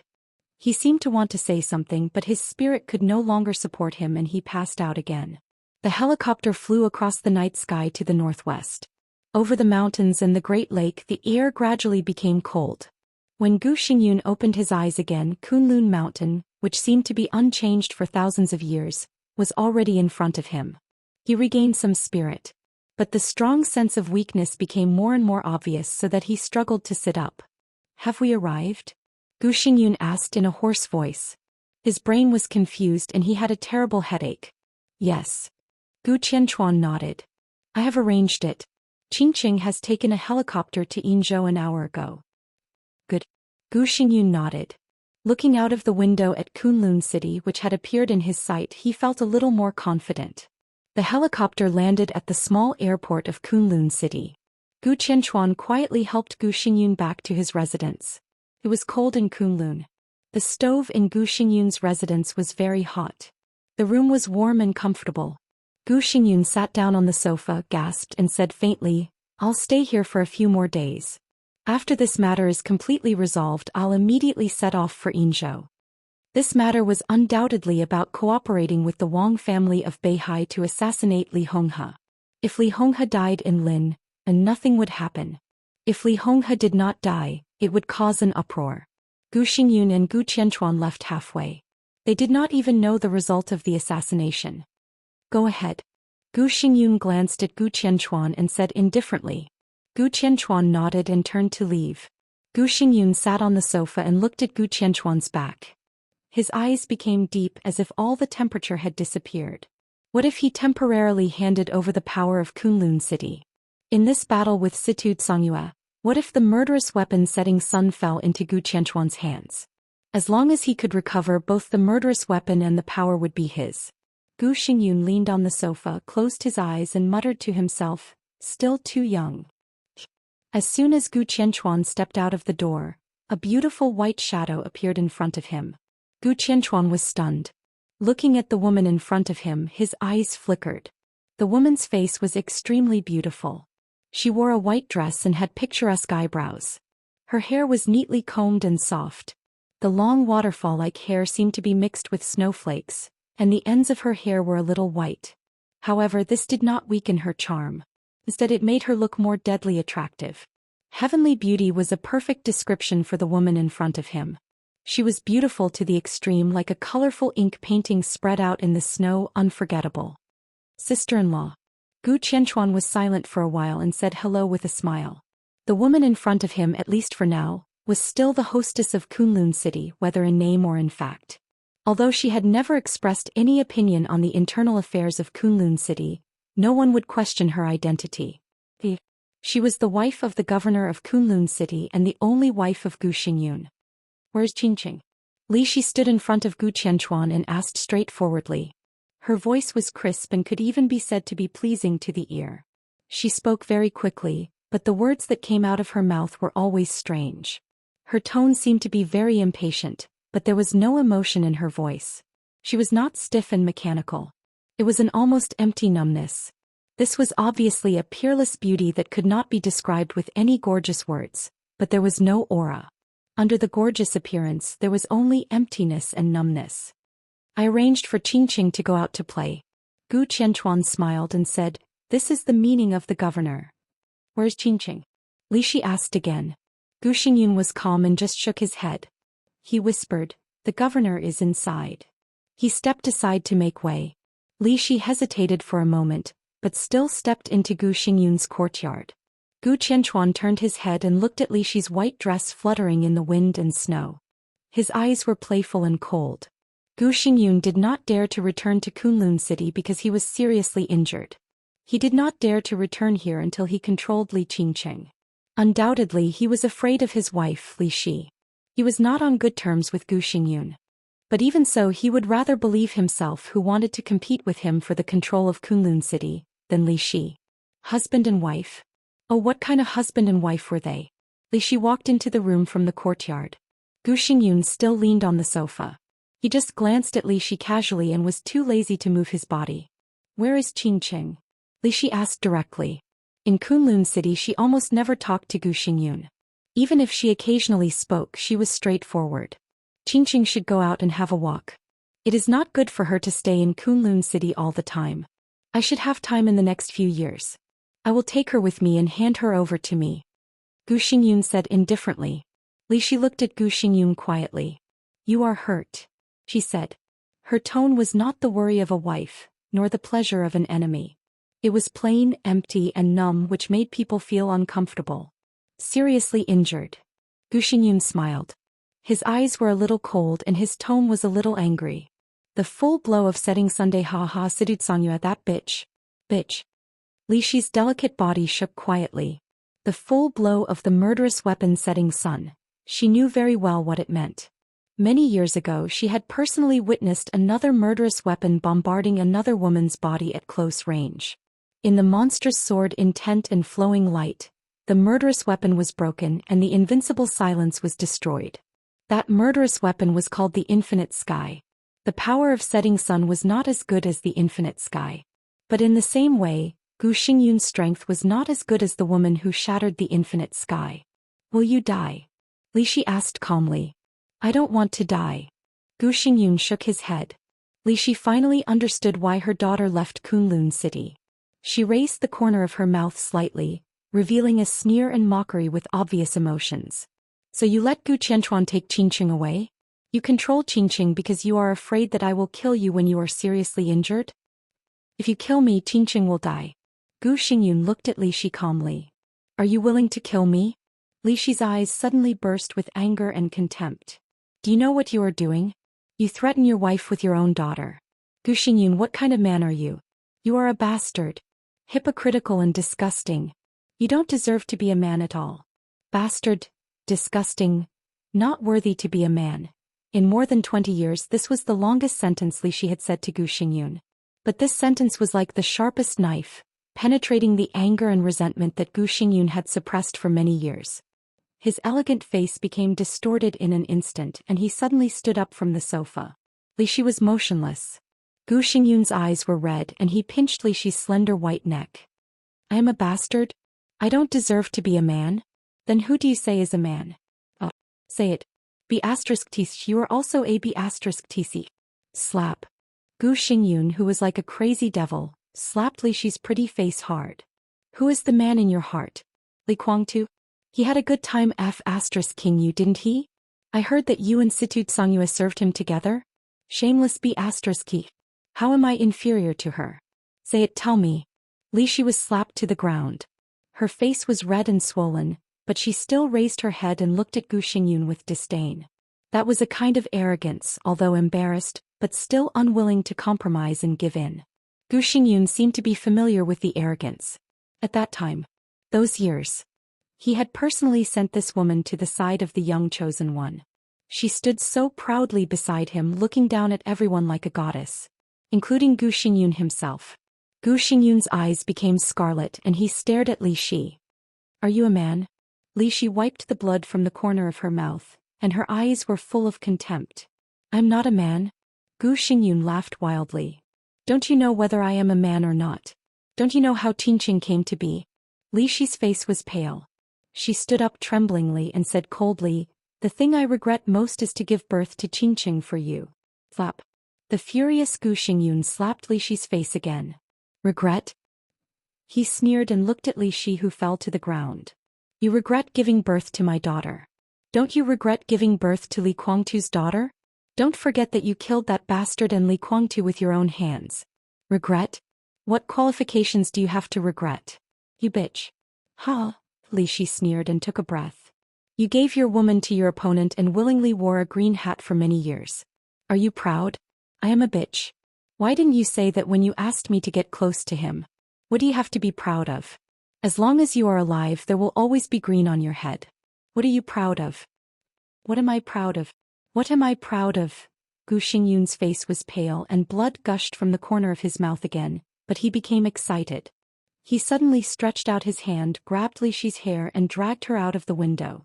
Outside the window was the constant wind and snow. Dawn broke. Kunlun City was shimmering. Look. Gu Xingyun pointed out the window. These are all mine. Kunlun City is mine and you are also mine. I have the entire special warfare system of Zhou State. What am I proud of? What do you think I am proud of? Everything in exchange for a green hat. Is it really worth being proud of? He is dead. Gu Xingyun looked furious and said with a grim smile, he is already dead. You're the one who killed him. All my shame has been washed clean. Li Shi fell to the ground. Her cheeks were swollen and her face was bleak. That was despair and numbness without any hope. This is what you should do. You shouldn't insult me with these things. Gu Xingyun kept gasping. He looked at Li Shi sitting on the ground and his eyes became a little dazed. He squatted down in front of Li Shi and reached out to touch Li Shi's face. All the irritation completely disappeared from his face, and his voice was indescribably gentle. Did I hurt you? You shouldn't have angered me. Li Shi looked at Gu Xingyun with empty eyes. This poor and hateful woman had nothing to say. As early as when she was taken into this snow mountain by her father, she had no choice. One wrong step led to many wrong steps. Until today, when she suddenly looked back at her own way, she found that all the things she had experienced along the way, in the bright and lonely silence, were all sins. As long as you are willing to be obedient, your father and Qingqing will be fine. Do you know? Gu Xingyun gently touched Li Shi's red and swollen face. The dark world has not been peaceful recently. Gu Qianchuan's strength is too poor. When necessary, you have to fight for Kunlun City and do what I should do. Can you do it? Li Shi nodded numbly. Go ahead. Gu Xingyun said with a smile. If you have the chance, kill Situ Songyue for me. All bitches deserve to die, right? Li Shi did not speak, stood up and walked out numbly. Gu Xingyun narrowed his eyes and looked at her back. Li Shi's long hair fluttered and the ends of her hair seemed to be white with snowflakes. The beauty had white hair. Gu Xingyun was in a trance and laughed at himself. They didn't depend on each other until their hair turned white. The Prime Minister knew that he was still holding his sword.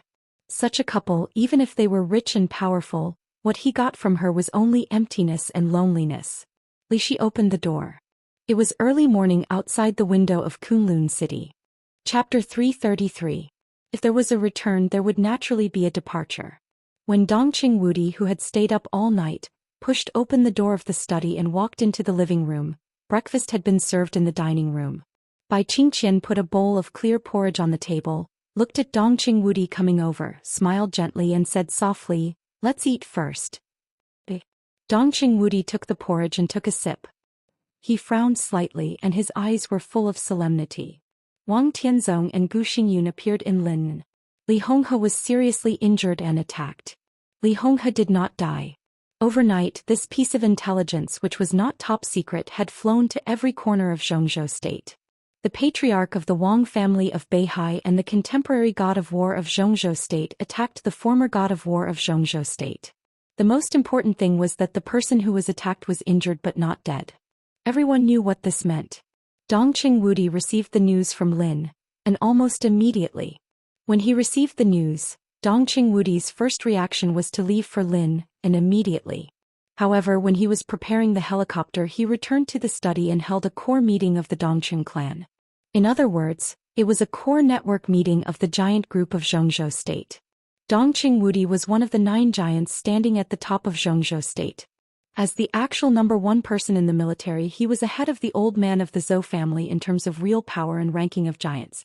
Therefore, after Dongqing Wudi officially became a giant in Zhou State 2 years ago, the supreme leadership of the giant group had been transferred to the Dongqing clan.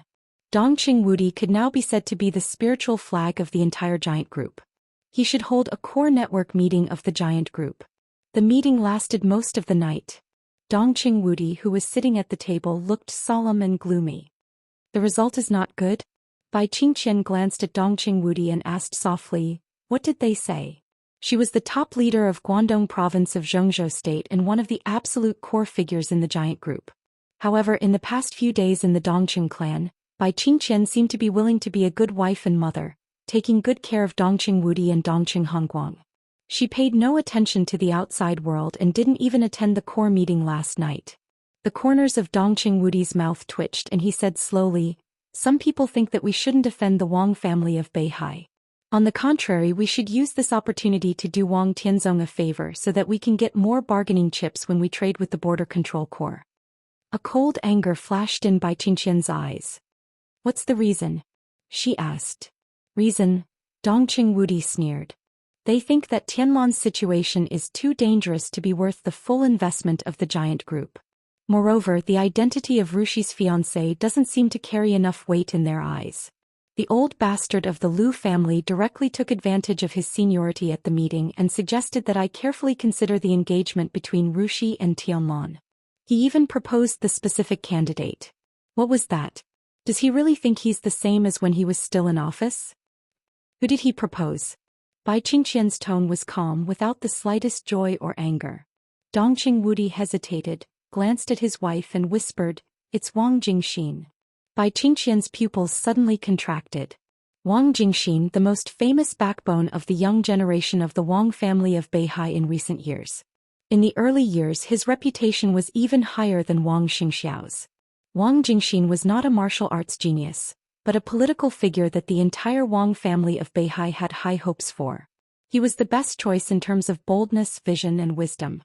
Now he was regarded by many as the person who might finally reach the top in Zhou State after 20 years. Wang Jingxin was the oldest of the young generation of the Wang family of Beihai.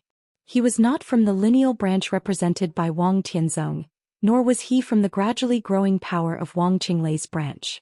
Instead, he came from another branch whose power was not obvious and was extremely low-key. He was 32 years old, one of the governors of Xianxia province, and the top leader of Lin, and the provincial capital of Xianxia province. With such a status, Wang Jingxin's existence could be said to be the focus of attention. Zhou Yuanshan, Dongqing Qiuqi of the giant group, Wang Jingxin of the southeast group. In every era, there were a few strong figures who began to show themselves in the political circle at a young age. They were young enough to be on an equal footing with the older generation. They were the focus of attention and were naturally regarded as the future leaders of Zhou State. And Wang Jingxin was the most dazzling one in these people's eyes. Although he was 10 years older than Dongqing Rushi, if Dongqing Rushi really married him, it could not be said that she was marrying from a lower position. Bai Qingqian was not angry. Instead, she thought carefully for a while and then said lightly, "In this way, the Wang family of Beihai has already begun to act." She paused and continued, "It's very likely that after the failure of last night's action, Wang Tianzong has already given some instructions." Dongqing Wudi nodded. He agreed with his wife's statement. The power of the giant group was extremely huge. On paper, it was even not weaker than the 2 giants, the Prince group and the Southeast group. However, the groups composed of these giants were extremely loose. Unless it was a matter of life and death, they rarely had the same voice. The Liu family was the backbone of the giant group, but the family had a lot of cooperation with the Wang family of Beihai and was very close to some important figures of the Wang family of Beihai. The Liu family definitely did not mention Wang Jingxin at the meeting on a whim, nor did they make fun of Wang Jingxin. The Liu family mentioned Wang Jingxin, which meant that the Wang family of Beihai really had such an appeal now. They just used a more euphemistic action to test the attitude of the Dongqing clan. What about your attitude? Bai Qingqian asked. To a certain extent, the Lu family's suggestion could represent a force of the giant group. On the matter of how to deal with the Li family, the Dongqing family, the Bai family and the Zhou family had reached a consensus. But under the three pillars of the wealthy families, those backbone forces also needed to be appeased. The Dongqing clan's refusal of the Lu family's proposal was far from enough to make the Lu family split, but they must try their best to appease the Lu family. This was a necessary lesson for a leader. I refused. Dongqing Wudi shook his head. Bai Qingqian did not speak, just looked at him quietly. Refusal was an attitude. But Bai Qingqian was not satisfied with such an attitude. Dongqing Wudi smiled helplessly and said seriously, "What do you think?" He knew Bai Qingqian very well. Bai Qingqian was known for being strong among the senior officials. When it came to Li Tianlan, her performance would only be more intense. Let Yuanshan suppress Wang Jingxin. That's my attitude. Bai Qingqian said. Yuanshan. Dongqing Wudi was a little hesitant. He had high hopes for Zhou Yuanshan, the eldest son-in-law. And if this matter succeeded, the significance would not be as simple as suppressing Wang Jingxin. Let's see what Yuanshan thinks. Dongqing Wudi said. Bai Qingqian nodded. Compared with Wang Jingxin, Yuanshan still has an advantage in seniority. He won't refuse. It's not a matter of seniority. Dongqing Wudi smiled bitterly. No matter what the problem is, as long as he has the heart, it's okay. Bai Qingqian's tone was concise. Dongqing Wudi was silent. Heart. This word represented many things. Could be said to be ambition or friendship. The focus of all things was not on the engagement between Wang Jingxin and Dongqing Rushi, nor on the core meeting inside the giant group. Li Honghe was attacked and did not die. That was the real focus. Li Honghe was dead. Nothing needed to be mentioned. Even the Dongqing clan would protect Li Tianlan at that time and would not do anything extra. But Li Honghe did not die. So this matter became an opportunity for the Li family to rise again. Li Honghe's identity was too special and lofty. As the former god of war of Zhongzhou state, he could be said to be one of the greatest veterans and contributors in Zhongzhou state in recent decades. No matter how down and out the Li family was, Li Honghe was also a veteran. The Wang family of Beihai and Kunlun City attacked him. No matter what the reality was, at least on the surface, they were challenging the system that the six of Zhongzhou state followed and blatantly breaking the rules. So they had to pay the price. The price could be big or small. If someone was willing to stand up for the Li family, they could definitely get a lot of chips in this matter. The academics might take action, but they had always been steady and would not stand out. And from the standpoint of the academics, it was more in their interests to protect Li Tianlan after Li Honghe's death. So the Dongqing clan was most likely to stand up for the Li family. So as soon as the attack failed and the Dongqing clan held a core meeting, the Wang family of Beihai had begun to test Dongqing Wudi's attitude through the Lu family. Bai Qingqian suggested that Zhou Yuanshan suppress Wang Jingxin. If everything went well, Wang Jingxin would definitely go further this year or next year and become the governor of Jiangxia province. Bai Qingqian made it clear that she wanted Zhou Yuanshan to grab this position. It was not difficult to operate. It was the price that the Wang family of Beihai had to pay. But once Zhou Yuanshan went to Jiangxia, his identity would become very different. Li Honghe was attacked and did not die. Zhongzhou state had to give Li Honghe some compensation. Once Zhou Yuanshan went there, to some extent he was no longer the future leader candidate of the giant group. Instead he became the founder of the future political power of the Li family. This identity did not seem to change much in the short term, but in the long run, it was undoubtedly very subtle. If Li Tianlan could grow up in the future, Zhou Yuanshan would definitely become the veteran and leader of the new group, which would even go higher than when he was in the giant group. But the premise was that the Li family and Li Tianlan could grow up. Of course there were risks, but the returns would also be extremely rich. Zhou Yuanshan and Wang Jingxin had their own advantages and disadvantages, but looking at 20 years later, Zhou Yuanshan's odds of winning were not high. Their abilities might be equal, but at the most critical moment, it was difficult for him to get the strongest support in the giant group. But if he entered the Li family, it might be a different scene. So Zhou Yuanshan would certainly not refuse to go to Jiangxia. As long as Dongqing Wudi agreed. What are you hesitating about? Bai Qingqian looked at Dongqing Wudi and asked. This was an extremely rare opportunity, especially for Li Tianlan. He was the young governor of Sai City and had a certain foundation in the dark world. Now he got the investment of the Flourishing Age Fund and had economic support. The future of the young people of the East Emperor Palace was promising and bright. With this opportunity he could get the most important political power. If everything went well, the Li family would have risen again in Zhongzhou state. Although their current strength was still very weak, it was already in its embryonic form. They had everything they should have, and this was all Li Tianlan's power. Bai Qingqian smiled and said softly, "You haven't decided whether to stand up for the Li family or not?" Dongqing Wudi's eyelids twitched. Bai Qingqian's voice was gentle, but the content gradually became sharp. For the Li family, this game of chess has just begun, but for the Dongqing clan, years of planning has already reached the end stage. Back then, you wanted to ask for change and wanted to break the bottleneck of the Dongqing clan, so all this happened today. How brave the Dongqing clan was. Why have you become so cowardly at a time like this, when I need you the most to protect my plan? Wudi, you are the god of massacre of Zhongzhou state. Is it because your status has become higher that your courage has become smaller? Bai Qingqian turned her head to look out of the window and said in a flat tone, "I still prefer you in those days.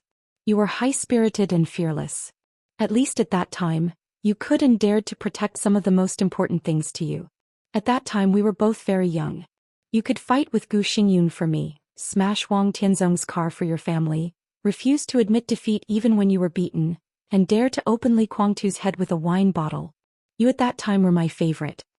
Dongqing Wudi's eyes were in a trance. He seemed to remember the playboy's reckless life when he was young. He fought with Gu Xingyun, cursed at Wang Tianzong and despised Li Quangtu. Although he often did not get any advantage, he got Bai Qingqian because of it. "I'm leaving," Bai Qingqian said softly. "Songyue seriously injured Gu Xingyun. There will be changes in the northeast soon. I must go back to stabilize the situation in Guangdong. I know you are under a lot of pressure now, so I won't try to influence you. But when Tianlan needs strength, I will not give up my persistence." Dongqing Wudi was silent. Bai Qingqian said it very clearly. He knew what her so-called persistence was. But when Li Tianlan needed support most, at the critical moment of the Li family's rise again, even if the whole world remained silent, Bai Qingqian would still stick to her persistence. Even if she had to bet everything, she would give all her strength without reservation. Some love did not need reason. Bai Qingqian took out a document from her bag and handed it to Dongqing Wudi. Dongqing Wudi took it and glanced at it. His face suddenly changed dramatically. It was a divorce agreement. And it was a divorce agreement that Bai Qingqian had signed. As long as Dongqing Wudi wrote his name on it, his years of husband and wife relationship with Bai Qingqian would end here. What does this mean? Dongqing Wudi frowned tightly. "I didn't say I wouldn't do it. Tianlan will be fine." "I will be fine?" Bai Qingqian smiled gently. "I want more than this." The corners of Dongqing Wudi's eyes kept twitching. Of course he knew what Bai Qingqian wanted. The three pillars of the giant group had already reached a consensus that they would definitely support the Li family, but no one said much about how much support they would give. But this matter was crucial. The strength of their support for the Li family was directly related to how much the Li family would benefit from this matter.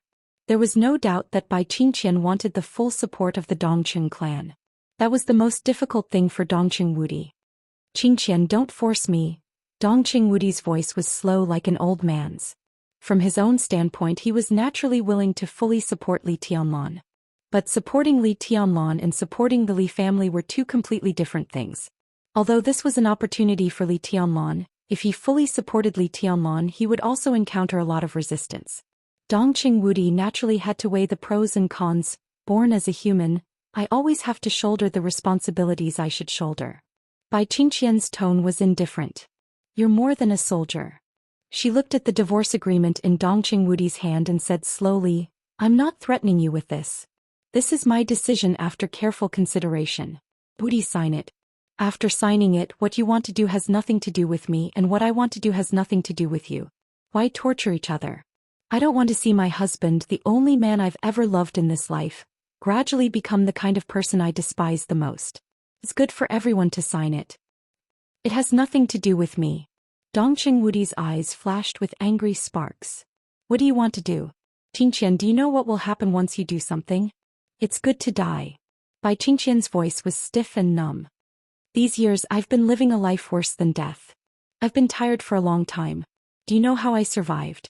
I hate you as much as I love you. Dongqing Wudi's body shook violently. At this moment Bai Qingqian was so sad, like a heart that was bleeding at any time placed directly in front of him. He thought of Bai Qingqian's gentleness these days and her indifference for many years. What kind of struggle was this? The divorce agreement turned into ashes in Dongqing Wudi's hands. Dongqing Wudi's eyes became determined. I'll leave for Lin, and right away. He said word by word, Yuanshan will go to Xianxia. Trust me once. I'll do my best to fight for it. Bai Qingqian was silent for a while and nodded. You asked for a lot. Now it's time to reap the rewards. How can you not take a little risk? You did nothing. Why should Tianlong accept what he shouldn't have? How can he travel in his engagement with Rushi? Dongqing Wudi's eyes were a little weak. Bai Qingqian seemed to be satisfied with his attitude, but she was not moved.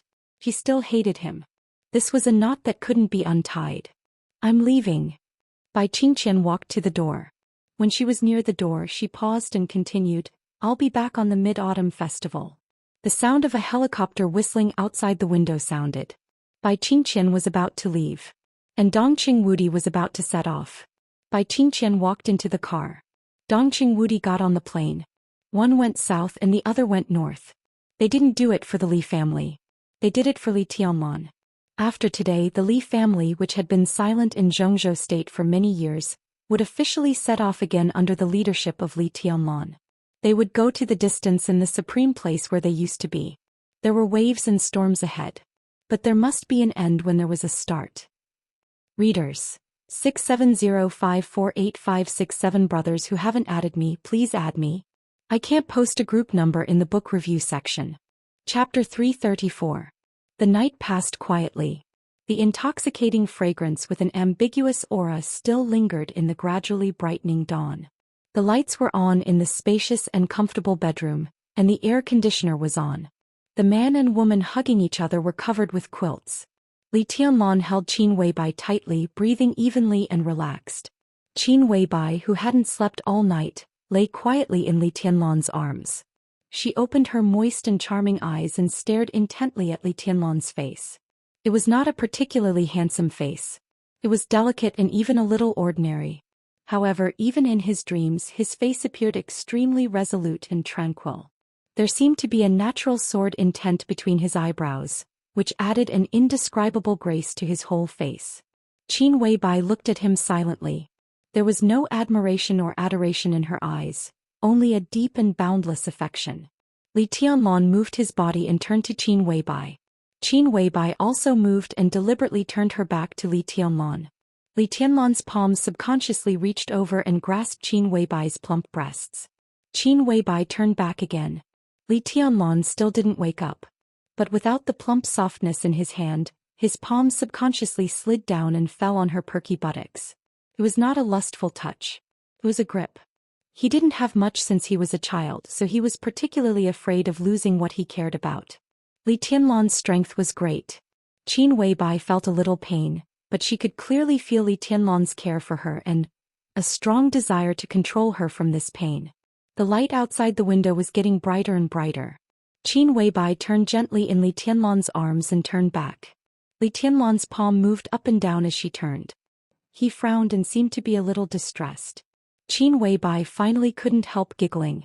Her laughter was crisp and cheerful. The phone on the bedside table vibrated. Qin Weibai took out the phone and glanced at it. She thought for a while and was about to get up. Li Tianlong's palm wrapped around her again. I'll prepare breakfast for you. Qin Weibai lay on Li Tianlong's chest, kissed him and said softly. Li Tianlong answered in a daze and let go of her hand. Qin Weibai took a deep look at him, got out of bed, took a shower and opened the closet in the bedroom. She had not set foot in Zhongzhou state for several years.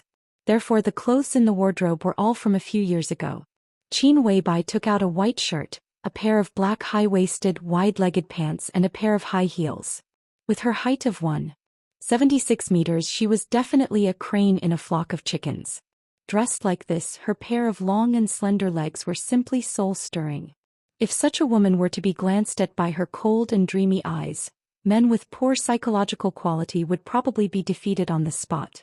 They would not even have the courage to approach her. Li Tianlan was still asleep. Qin Weibai left the bedroom and walked out of the villa. In the morning light, the air near the lake was moist and fresh.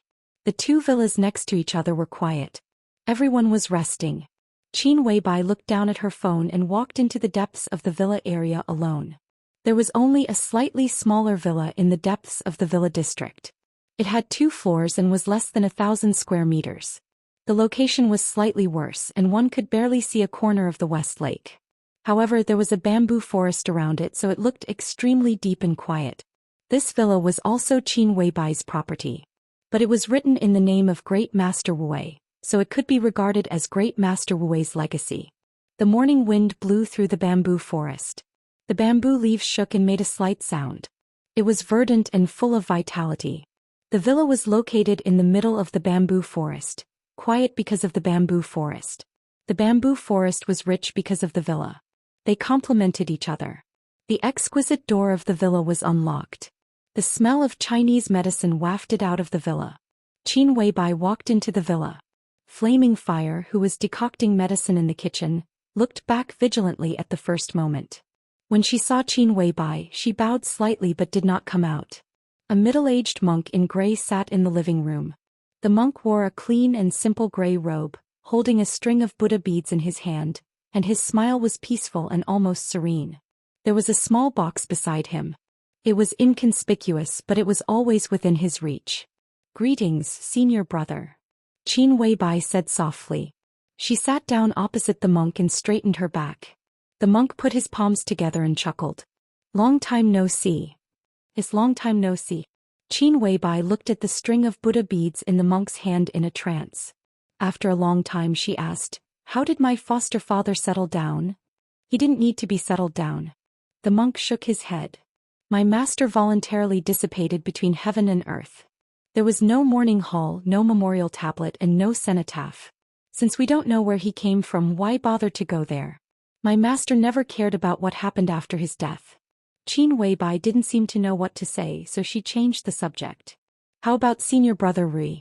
Great Master Wu had 2 disciples when he was alive.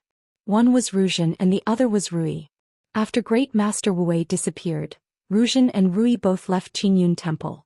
If Qin Weibai hadn't contacted Ruzhen in advance, he wouldn't have come today. "Not bad." Ruzhen smiled and said, "He should be preaching on Mount Jingfan now." "What about you?" Qin Weibai looked at Ruzhen and asked, "What's your plan?" "I want to keep walking. Let fate take its course." Ruzhen's smile remained unchanged. His eyes were calm, but his tone was polite and almost stiff. Qin Weibai seemed to have just noticed this. She sighed softly and said slowly, "Senior brother, do you blame me? If it weren't for me, my foster father might not have." "I don't blame you." Ruzhen interrupted Qin Weibai. "That's my master's own choice. But you and I are not destined to be brothers and sisters. In this case, it's better to live separately." He handed the small box beside him to Qin Weibai and said softly, "This belongs to you. My master gave it to me before he left. I've completed my task. We probably won't see each other again in this life." Qin Weibai looked at the quaint and old box. She knew what was in the box. She gave it to Great Master Wu that year. Now 3 years later it was back in her hands. Qin Weibai didn't touch the box. Instead she bowed to Ruzhen and said, "Thank you, senior brother." Ruzhen shook his head and took off the Buddha beads on his wrist. The Buddha beads were extremely light and each bead was crystal clear and round. Ruzhen gently dismantled the Buddha beads, took off the most crystal Buddha bead and put it on the tea table. The Buddha bead rolled along the tea table and fell into Qin Weibai's hand. The light was on in the hall. The light shone on the Buddha bead. It was dark with a luster like black jade. "This is..." Qin Weibai was a little confused. "This bead is called Death Substitution." Ruzhen said calmly, "This is the Buddha's relic burned by the Grand Master after his death. It has been kept by my master for many years. Before I went to Heaven Capital, my master gave it to me. If you're lucky enough to go to Snow Country this time, you may survive." Qin Weibai was not excited. She just stared at the Buddha beads in her hand and whispered, "Death substitution? Death substitution. Someone had to do it for him." Ruzhen was silent. There was one thing he didn't say. If it weren't for this Buddha bead, Great Master Wu might have been able to survive when he touched the dragon vein root of Mount Qingyun in Lonely Mountain. Death substitution. Someone had to do it for him. Great Master Wu said it was destiny. It was destiny that chose him. Ruzhen didn't think it was right. Rather than calling it destiny, it would be more accurate to call it friendship. Survive and do what you want. That's what my master wants to see. Ruzhen looked at Qin Weibai and asked, if you can live, what do you want to do most? The question was too simple. It was so simple that Ruzhen knew the answer. If this woman who poured everything into Li Tianlan could live, she would naturally want to spend the rest of her life with Li Tianlan. But Qin Weibai's eyes were a little confused. She clenched the Buddha bead in her white and tender hand. She was silent for a long time before she whispered, I don't know. When she said this, her eyes were blank. There was no affection, no coldness, no wisdom, only blankness. After Snow Country, if she could live, she really didn't know what to do. You don't know? Ruzhen raised his eyebrows in surprise. I thought you would choose to live with Li Tianlan until your hair turns white. Until my hair turns white. Qin Weibai laughed self-deprecatingly. Her red lips gradually lost their color, making her look poignant and beautiful. Do I deserve it? She asked seriously. Ruzhen didn't know why Qin Weibai didn't deserve it. Since he didn't know, he naturally couldn't answer.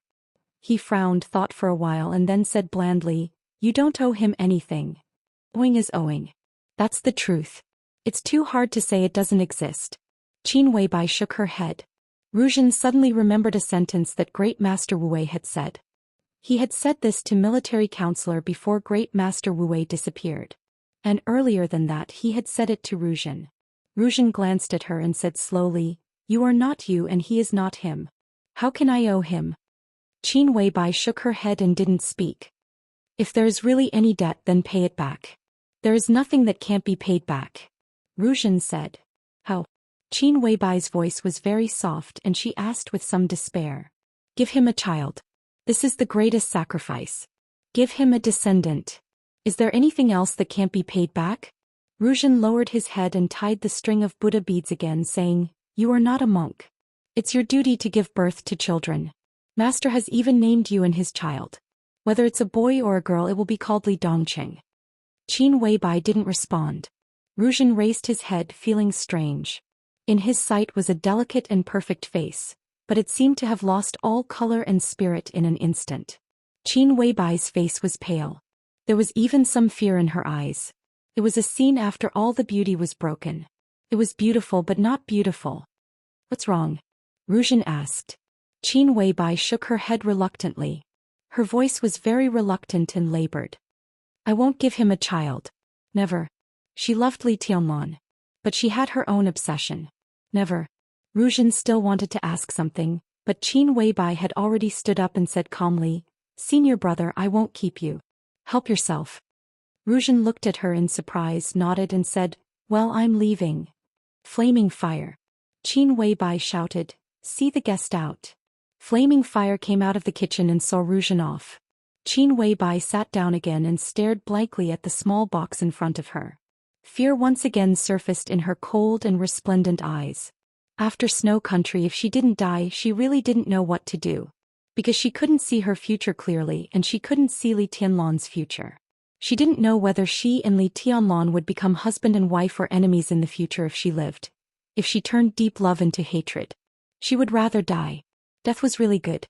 Qin Weibai took a few deep breaths, picked up the small box on the table and got up to go upstairs. The door of the master bedroom was ajar. An extremely weak cough sounded in the bedroom. Qin Weibai pushed the door open and walked in. In the bedroom, full of the smell of blood, a man in plain clothes was lying on the bed. The man looked about 37 or 38 years old, with short hair and a very attractive short beard on his chin. His appearance was not handsome, but it was extremely sharp. As sharp as a sword. In addition to the smell of blood, there was only sword intent in the air. A black cloak stained with blood hung on a hanger in the corner of the room, becoming the source of the smell of blood.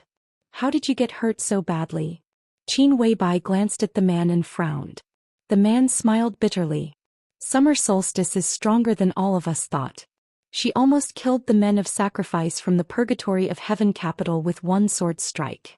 The four of us fought against her sword strike, and it was her sword strike with lowered sword intent.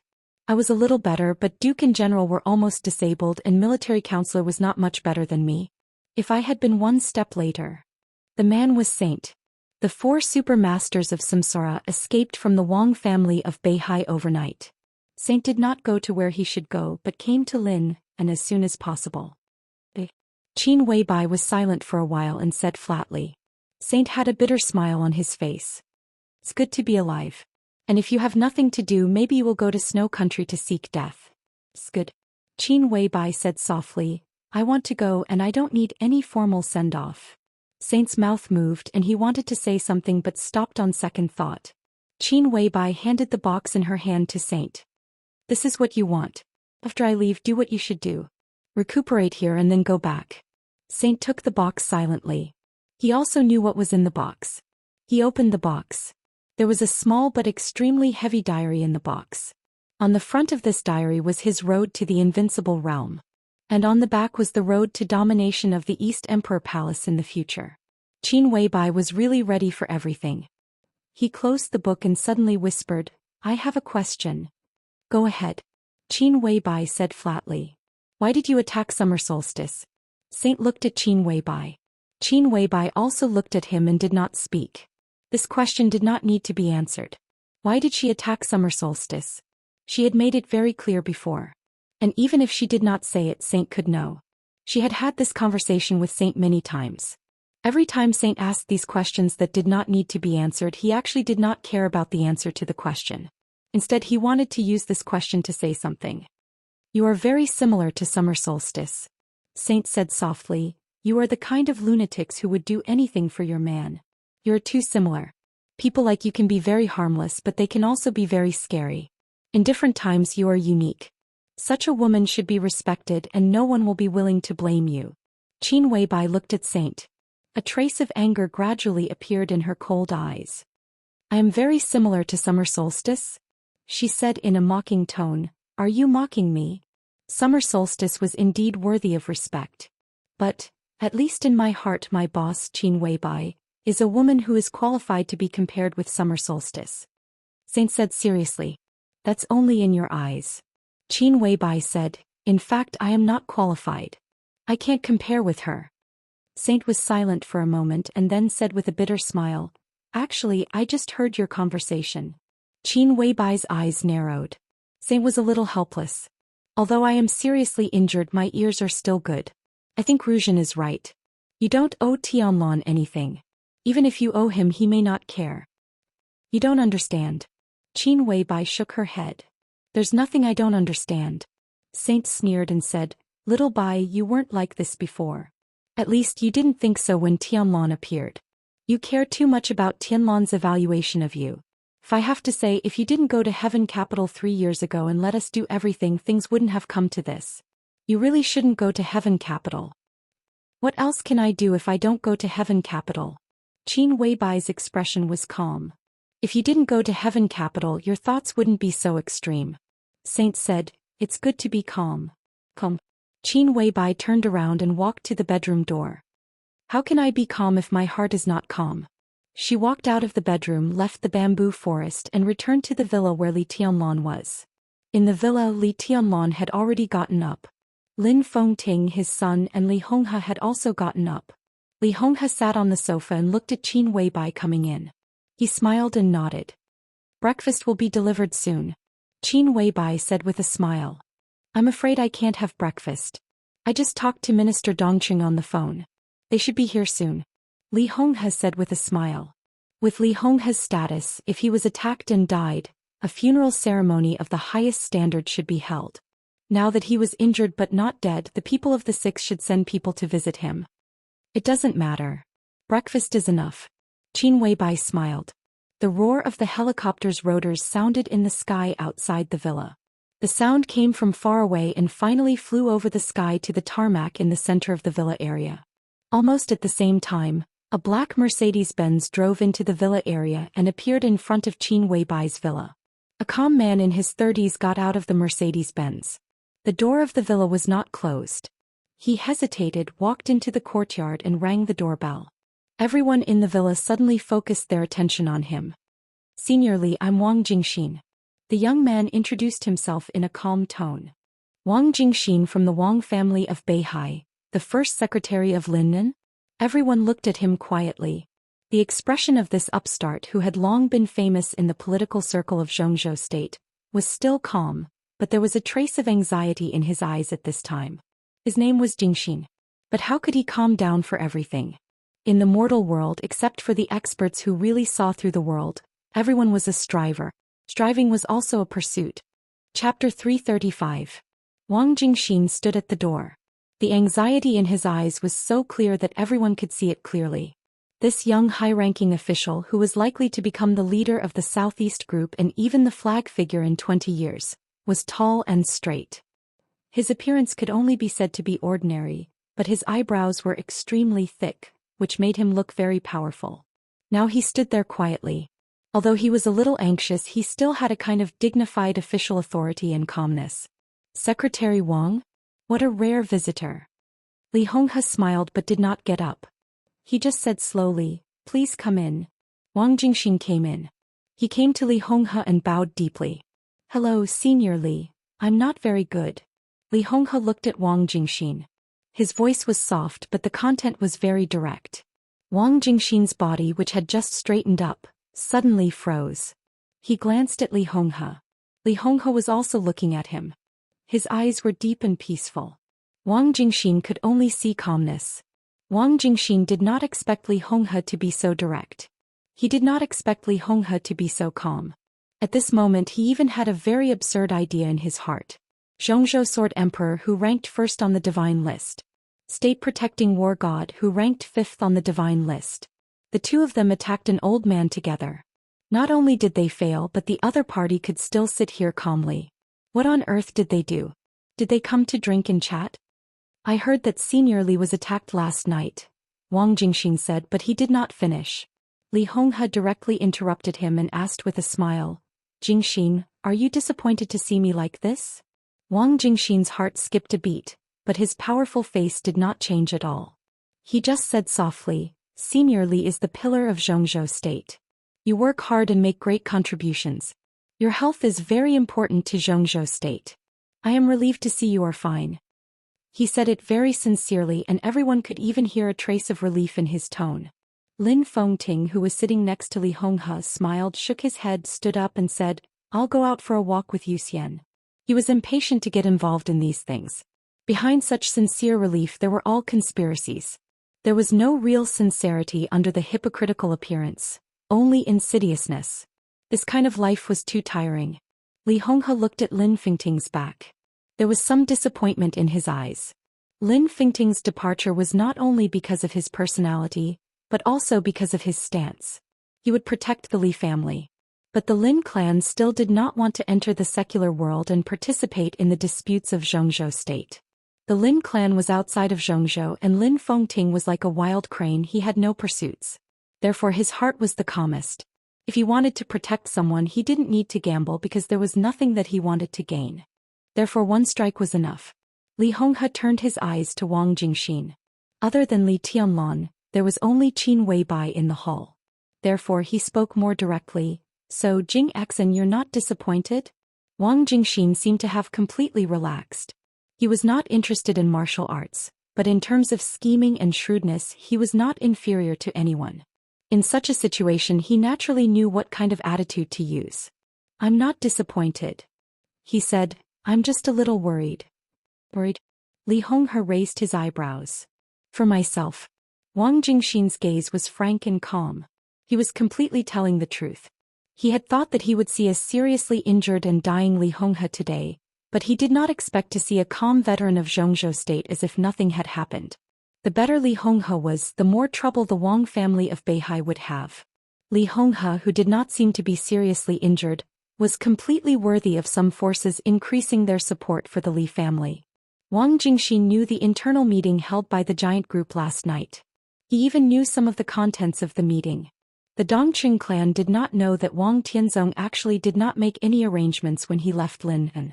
The old man of the Lu family suggested that Dongqing Rushi should marry Wang Jingxin, which was Wang Jingxin's own proposal. But Dongqing Wudi refused this arrangement. This refusal was tantamount to showing his attitude of supporting the Li family. If he supported the Li family, he would definitely make the Wang family of Beihai pay the price. Li Honghe was attacked in Lin. With his identity, if the higher-ups really investigated, as the top leader of Lin, and Wang Jingxin was undoubtedly responsible. The giant group supported the Li family and wanted to make the Wang family of Beihai pay something. Wang Jingxin was the best and most obvious breakthrough. In the Wang family of Beihai, Wang Jingxin's branch was not too powerful, but he himself was very valued by Wang Tianzong. Even if he was the person in charge, there would not be too fatal consequences. At worst, he would leave Lin and Xianxia. Wang Jingxin did not want to leave. He had been working in Lin, and for nearly 6 years. If he was forced to leave the base that he had operated for many years because of this matter, even if he would get a position in another place that was no less than his current position, the actual loss was still unimaginable. This was the purpose of his visit today. He did not expect himself to change the Li family's attitude toward him. But at least he had to try something. At present, not leaving Lin, and was his bottom line. As for the rest, he had enough psychological preparation. Your concern is very reasonable. Li Honghe looked at Wang Jingxin gently, and his tone was almost unacceptable. He was very direct. Wang Jingxin was even more direct. He did not answer Li Honghe's words, but turned directly to look at Li Tianlan. Hello. He took the initiative to reach out his hand. Hello. Li Tianlan reached out and shook hands with him without batting an eyelid. What do you need me to do for you in Lin? Wang Jingxin asked directly. This was not a surrender but a deal. He was the core young power of the Wang family of Beihai, and there was no possibility of changing his position. But this did not mean that he could not make a deal with the Li family. Even if they were enemies, there was the possibility of a deal. And if he could stay in Lin, this was also a situation that Wang Tianzong would like to see. The roar of the helicopter outside the window sounded again. Another helicopter flew over from above. Wang Jingxin still looked at Li Tianlan, and his eyes quietly became dignified. I'll entertain Secretary Wang, Qin Weibai said at the right time with a perfect smile. Qin Weibai said with a perfect smile, Tianlan, you can stay here. Marshal Dongqing is coming. Maybe he will bring some unexpected gifts. What gifts? Li Honghe laughed and whispered, it's just an old military uniform. Wang Jingxin's pupils suddenly contracted as if he was pricked by a needle. An old military uniform. But that was Li Honghe's military uniform. Li Honghe glanced at Li Tianlan. You guys go together. He said, I can entertain the distinguished guests by myself. Li Tianlan thought for a moment and nodded. Secretary Wang, please. He pointed upstairs. There was a more private small living room upstairs. Wang Jingxin followed Li Tianlan and walked over. Qin Weibai glanced at Li Honghe before she stepped forward. From an angle that Li Tianlan could not see, her eyes were cold and full of disgust. Li Honghe looked at Qin Weibai's eyes calmly and kept his smile. Qin Weibai narrowed her eyes, took a deep breath and turned to follow Li Tianlan. The third helicopter flew over. Li Honghe stood up and walked to the door. It was a short distance from the living room to the door. The morning wind blew into the villa through the door with the smell of West Lake, and it was cool. The turbidity in Li Honghe's eyes began to fade and become clear. He was the only one left in the hall. He didn't need to hide anything. He straightened up in cotton clothes and there was a brilliant light in his eyes. 3 men who looked only middle-aged appeared in Li Honghe's sight with their backs to the morning sun.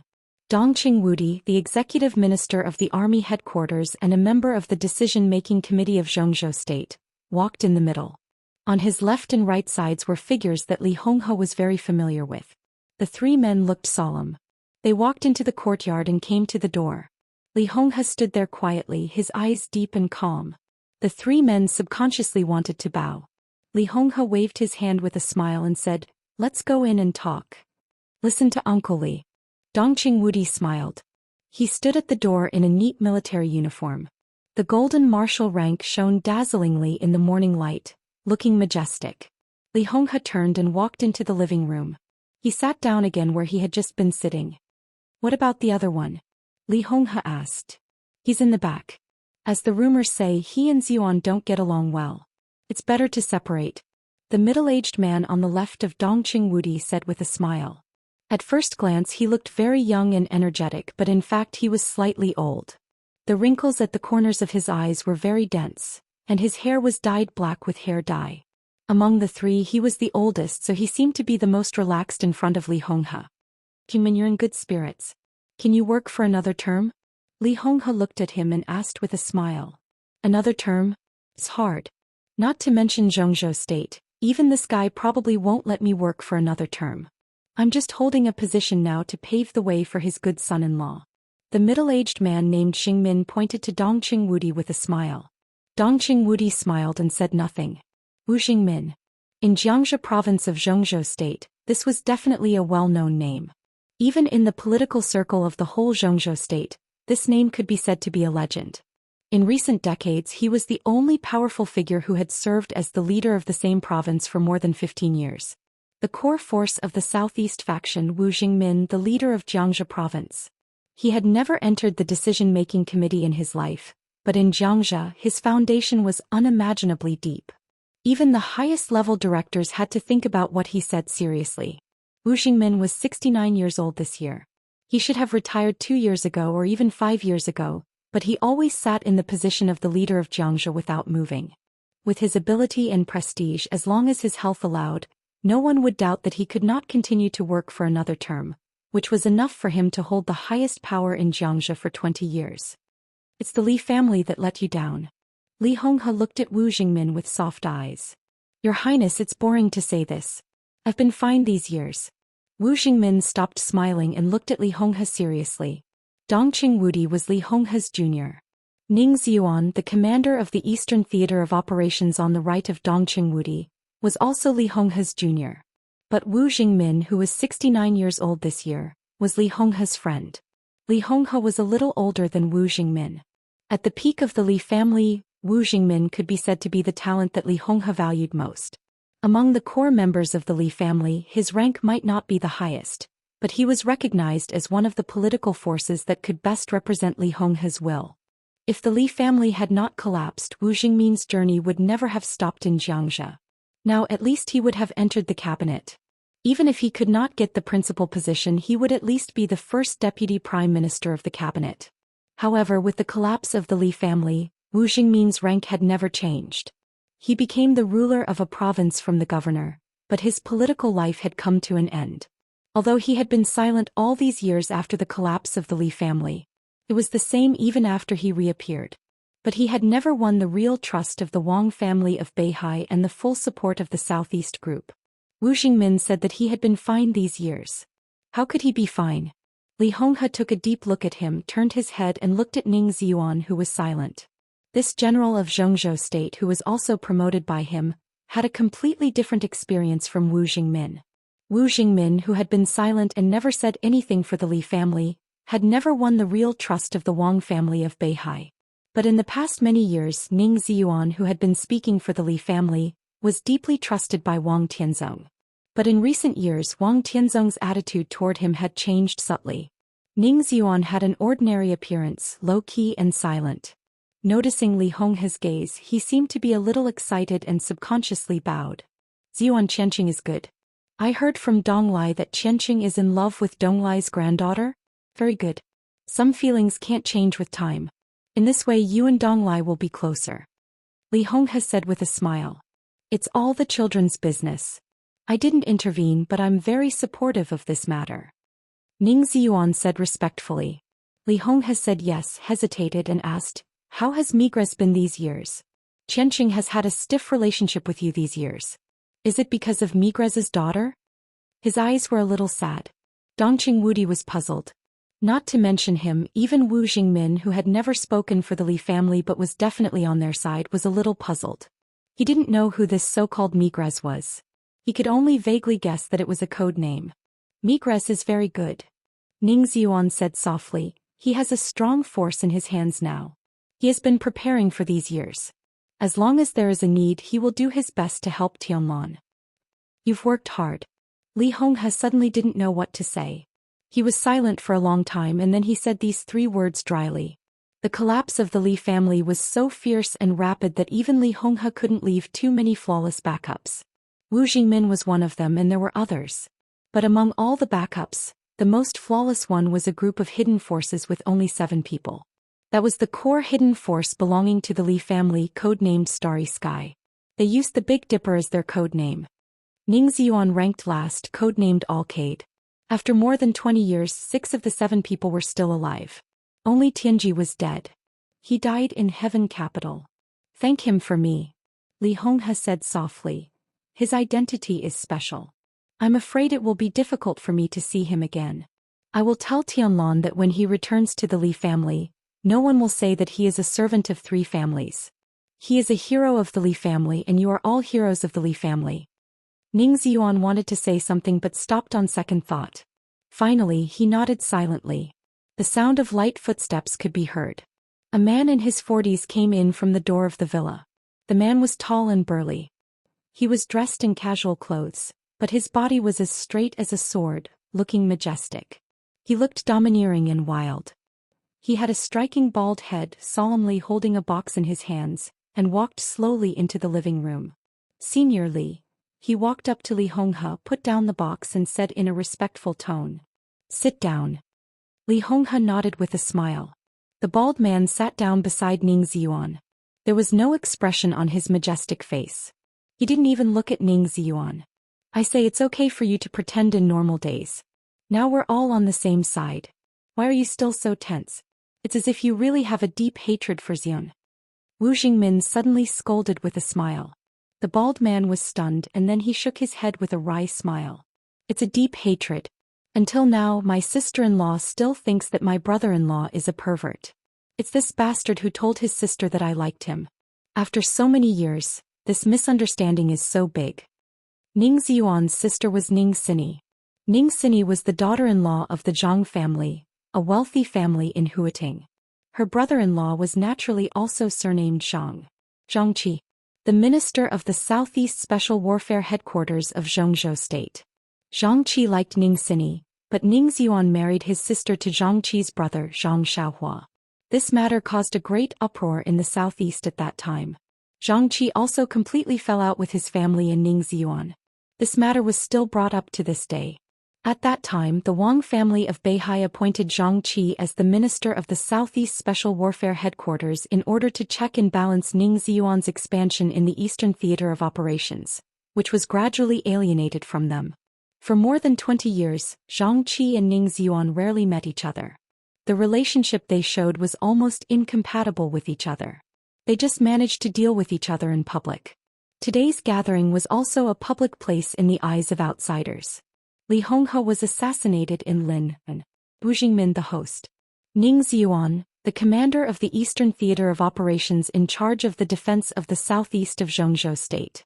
Zhangqi, the minister of the Southeast Special Warfare Headquarters. Dongqing Wudi, the actual #1 person in the military today. Their identities gave them all a reason to show up here to visit Li Honghe. As for the actual scene of this visit, who would have thought that it would be so harmonious? Li Honghe smiled and waved his hand. He knew that Zhangqi was joking, so he didn't bother to say more. He looked at the box that Zhangqi brought over. The box had been opened. Inside was a military uniform. The military uniform was old, but the old color seemed to be stained with the breath and glory of endless blood and fire. The old-fashioned martial rank of Zhengzhou State was worn on the military uniform, shining with golden light. This was the military uniform that belonged to Li Honghe back then. Everyone's eyes were focused on this military uniform. When will the meeting begin? Li Honghe asked softly. 1 o'clock in the afternoon. Dongqing Wudi said. Li Honghe was attacked. This was a big deal. The decision-making committee had already announced the meeting time last night. Li Honghe gently reached out his hand. He put his hand on the military uniform with a nostalgic look on his face. Li Honghe's voice sounded in the silent living room, resolute and without hesitation. I'm going to change, he said. The eyes of Dongqing Wudi, Wu Jingmin, Zhangqi and Ning Ziyuan burst into a sharp light at the same time. The 4 of them stood up at the same time, bent down and bowed deeply. A clear and steady voice swept through the living room in an instant, tough and surging. Welcome back to Yizhou, Your Highness. After more than 20 years. Back to Yizhou. Li Honghe touched the marshal's epaulette on the military uniform with his fingers and turned his head to the north. In the north was West Lake. The water on West Lake turned and rippled suddenly. The wind came from the south and blew to the north, getting faster and faster as if it would never stop. Chapter 336. From early morning to dusk. Wang Jingxin talked with Li Tianlan for a long time. There was a balcony with an excellent view in the small living room of the villa. Li Tianlan saw his grandfather boarded the helicopter surrounded by Dongqing Wudi and others. The quaint and old general uniform was dignified and dazzling, like the only remaining afterglow of the Li family. He felt the sudden gust of wind in Lin. The green leaves were swept high into the sky in the wind, and the whole lake was turbulent in the wind. After the gust, Li Tianlan didn't know what would happen to the Li family. Just like now, no one knew the result of Li Honghe's return to Yuzhou. The wind outside was howling all over the sky. The summer wind was equally hot. But sitting in the villa, Li Tianlan suddenly felt a little cold. Looking at Wang Jingxin in front of him and listening to his conditions one after another.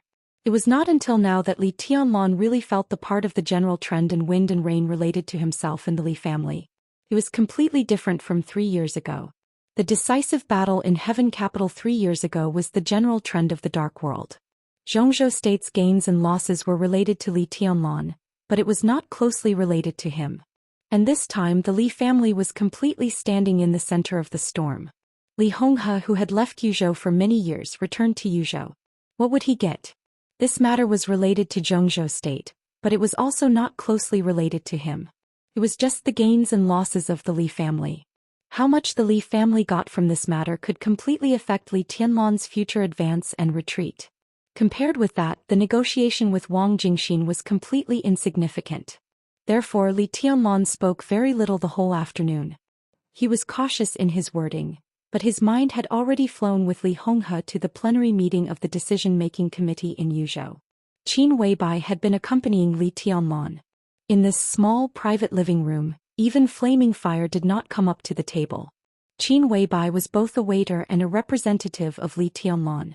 She made tea herself and then negotiated with Wang Jingxin according to Li Tianlan's intention.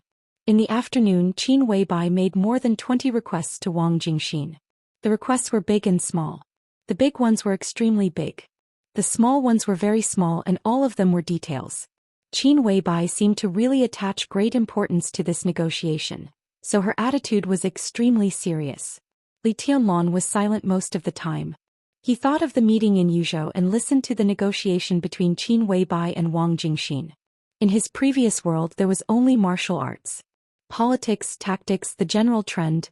To him all of this was still very unfamiliar to him. Martial arts did not represent everything. So now Li Tianlan had begun to consciously learn these things. Fortunately, there was no shortage of such teachers around him. Both his grandfather Li Honghe and his wife Qin Weibai were excellent in this aspect. Dusk gradually passed. The sun was setting. The night shrouded Lin. The wind outside the window became a gentle breeze again. After talking with Qin Weibai for the whole afternoon, Wang Jingxin agreed to most of Qin Weibai's conditions. After exchanging contact information with Li Tianlan, she took her leave without hesitation. Li Tianlan and Qin Weibai walked him out of the villa and watched his black Mercedes-Benz leave the villa area. The red taillights were getting farther and farther away in their sight. He left in a hurry, Li Tianlan said. Indeed, when Wang Jingxin left he was still calm and indifferent, but the speed of the car revealed his actual mood. When he left, the speed of the car could be regarded as speeding in some parts of downtown Lin, not to mention the villa area.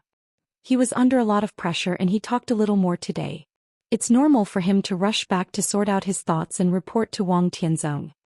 Qin Weibai stood beside Li Tianlan and naturally took his arm. The light in the villa shone into the night with the open door. Qin Weibai's shadow was very long. Her long soft hair danced with the night breeze, looking tranquil and gentle. That's what I'm surprised about. Li Tianlan was silent for a while, then whispered, "Don't you think he compromised too much?" There were some things that he had not touched. Without contact it was impossible to fully understand. So he used a tone of asking for advice. Qin Weibai almost spent the whole afternoon making requests. Although she was smiling, her attitude was extremely tough. For example, in the future the development of the East Emperor Palace in Lin, and would get full support from Wang Jingxin. For example Lin, and would rebuild Lonely Mountain. For example, Wang Jingxin would come forward to resist the pressure from the Southeast Special Warfare Headquarters to the East Emperor Palace in Linnan. Li Tianlan really didn't understand politics. But he was not a fool.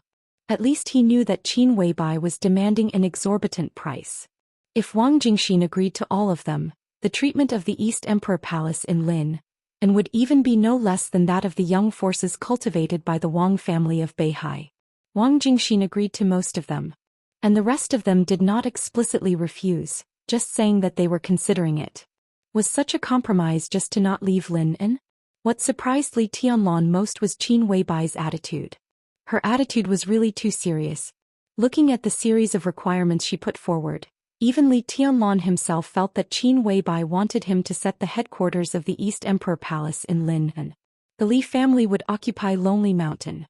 But the problem was that the future territory of the East Emperor Palace was Tiannan. This is just the beginning. Qin Weibai took Li Tianlan's arm and walked down the steps. Her whole body was almost attached to him and she said softly, "In the future our requirements will be more and more. It is difficult for Wang Jingxin to refuse our current requirements. Once he agrees to help us this time he may make more compromises to us in the future. When he really doesn't want to entangle with us we won't need him." She took Li Tianlan to Westlake and her voice was soft and gentle. "Tianlan, it's hard for you to understand how important a base camp is to a politician, especially for Wang Jingxin. Unless it's really a last resort he won't give up Linnan. The Wang family of Beihai won't let him give up. Wang Jingxin has a promising future. If there is no accident in the future he will definitely enter the decision-making committee. But in the end whether he is a counselor or a director and how he ranks, not only depends on his ambition and means, but also the necessary time, place and people. If he is forced to leave Lin, and without preparation, it will be difficult for him to reach the end in the future. It's not as simple as changing a position at all." Qin Weibai's tone was indifferent and firm. This was almost not a speculation based on wisdom. It was a confirmation after understanding. "Why?" Li Tianlan asked. Qin Weibai obviously hesitated for a moment and then said softly, "Because here is Xianxia." "So?" Li Tianlan raised his eyebrows. He really didn't know much about the specific forces of the Li family before, but these were things that he had to get in touch with after all. The Li family and the Wang family of Beihai have always been very close. For hundreds of years, the two families have been controlling the Southeast group at the same time. So before the collapse of the Li family, the lineal descendants of the two families were inseparable on many occasions. They were all on the same side. In many places the lineal descendants of the Wang family of Beihai and the Li family were squeezed together and worked hand in hand. But there were also subtle differences. If you want to distinguish this slight difference, Xianxia can be said to be the strongest base camp of the Li family. Qin Weibai looked at Li Tianlan's quietly changing face and said softly, "Do you understand? Just like the Wang family of Beihai in Beihai province and Wuxia province, Xianxia used to be the strongest fortress of the Li family, and it was also the place where the Li family had the strongest power. Even if the Li family collapsed, the personnel adjustment here has not been big over the years." Wu Jingmin served as the first secretary of Xianxia for nearly 20 years, which is the most obvious example. He entered the Central Committee of Zhengzhou State 4 times in a row, once as the governor and 3 times as the first secretary. I'm afraid even the Wang family of Beihai doesn't know how strong Wu Jingmin's foundation is in Xianxia. Qin Weibai said quietly, "This is one of the most developed provinces in Zhengzhou State. The Li family collapsed but the Southeast group is still there. So although Xianxia doesn't belong to the Li family, it still belongs to the Southeast group. But in the end this place belongs to Wu Jingmin. But in the end Wu Jingmin is in the Southeast group, so Xianxia is the back garden of the Southeast group. Wu Jingmin is in the Li family, so this is the back garden of the Li family." He was the talent that Senior Li valued the most in those days. Over the years he has never expressed any opinion on the collapse of the Li family, but he has always firmly guarded the last foundation of the Li family. Senior Li is very good at judging people. In this life I'm afraid he only misjudged 2 people. Li Tianlan was so shocked that he couldn't speak at all. He thought that the Li family had long been desolate. He thought that the Li family had long been without foundation. But only when he arrived in Xianxia did he understand what was going on. Why didn't Wang Tianzong touch Wu Jingmin? Li Tianlong couldn't help asking. How could it be so easy? Qin Weibai shook her head. The collapse of the Li family was too sudden. The Wang family of Beihai was unprepared, and it was extremely chaotic in the early days. It was not that Wang Tianzong didn't want to touch Wu Jingmin, but he couldn't. The Wang family of Beihai's inaction had already made many people dissatisfied. The Li family had just collapsed, and they were eager to deal with the person that Senior Li valued the most. This was simply asking for trouble. After Wang Tianzong stabilized the situation, Wu Jingmin had become the top leader of Xianxia and was deeply rooted. At that time it was not good to act rashly. About 10 years ago, there was news inside the Southeast group that wanted Wu Jingmin to go further and transfer him out of Xianxia, but he refused. So Wang Jingxin came to Xianxia. Li Tianlong was silent, but he had completely understood what Qin Weibai meant. Wang Jingxin came to Xianxia and ran Lin, and with some kind of cleaning task. He rose step by step in Xianxia. If there was no accident with his identity as the top leader of the provincial capital, he could become the governor of Xianxia in 2 years. Xianxia was the foundation that Wu Jingmin took care of for the Li family. If Wang Jingxin succeeded in replacing Wu Jingmin, he could gradually turn the Li family's power into his own, so that he could almost completely eliminate the Li family's voice in the Southeast group. At that time he could rely on this power to get the support of the Southeast group and embark on his own road to success. If he left Xianxia, it was tantamount to his failure. Not to mention that the aura of a political strongman would be dim. Other provinces might not have such opportunities. So, the whole of Xianxia is actually still under the control of the Li family? Li Tianlong took a deep breath and asked, suppressing his inner amazement. What kind of future would it be with a province as the foundation? No. To be exact, it is under the control of Wu Jingmin and only half of Xianxia. Qin Weibai's tone was calm. And as time goes by, his influence in Xianxia will slowly decline. Many people in Xianxia have relations with the original Li family. Even if they are not his henchmen, at least they have been helped by the Li family. But people are realistic. Over the years, Wu Jingmin has been as stable as Mount Tai in Xianxia, so these people can naturally stay put. But as he gets older, those people will definitely have other ideas. Qin Weibai looked at Li Tianlong softly. It's not easy for the Li family to take over Xianxia again. Even if Wu Jingmin wants to hand over Xianxia, it will be very difficult for you to take it over. It's not that you are not strong enough, but that they can't see hope. If one was not strong enough, there would naturally be no hope. This was actually the same thing. So this time Grandpa returned to Yuzhou, is it to fight for this hope? Li Tianlong asked. The two strolled in the West Lake, snuggling up to each other like a couple in love. But what they discussed was the pattern of the entire Zhongzhou state and the survival of the Li family. This hope is the price that the Wang family of Beihai must pay this time. Qin Weibai said softly, I even suspect that this time Wang Tianzong and Gu Xingyun came to Lin, and together is an opportunity created by Senior Li quietly. Even if Lin Fengting doesn't come, Senior Li should be fine. He has been waiting for this opportunity. Now the opportunity is here. The Wang family of Beihai will not let Wang Jingxin, who shoulders the task of cleaning up the Li family, leave Lin. But after this meeting, there is bound to be a person on your side who is no less qualified or skilled than Wang Jingxin to Xianxia. The two people check and balance each other so that those who are loyal to Wu Jingmin will continue to retain hope and tentatively approach you. A person who was strong enough to compete with Wang Jingxin. Li Tianlong thought of Zhou Xian at the first time. Both of them were popular figures who were most likely to become giants in Zhongzhou state in the next 20 years. At present, the force in Xianxia led by Wu Jingmin seemed to belong to the Southeast group, but in fact it was outside the six. Whether it was Wang Jingxin or Zhou Xian, whoever could get the support of this force would make their strength expand rapidly. This force, when the two competed fiercely, could even decide who would eventually go to the altar and become the leader of Zhongzhou state. Wu Jingmin was old, so those who came to Xianxia after this meeting would become the new hope of those people. As for this meeting, Qin Weibai thought for a while and said slowly, it's not that simple. At least Wu Jingmin's departure is uncertain. That's why I negotiated with Wang Jingxin. He agreed to our conditions. Together with the newcomer to Xianxia, your strength in Xianxia will be very strong. In the future, when you manage Tianan on the surface, you can also secretly develop your own strength in Xianxia. Li Tianlong looked at his watch. It was already 9 o'clock in the evening. The meeting of the decision-making committee that started at 1 o'clock in the afternoon had been held for 8 hours, and it was not over yet. What will be the result of this meeting?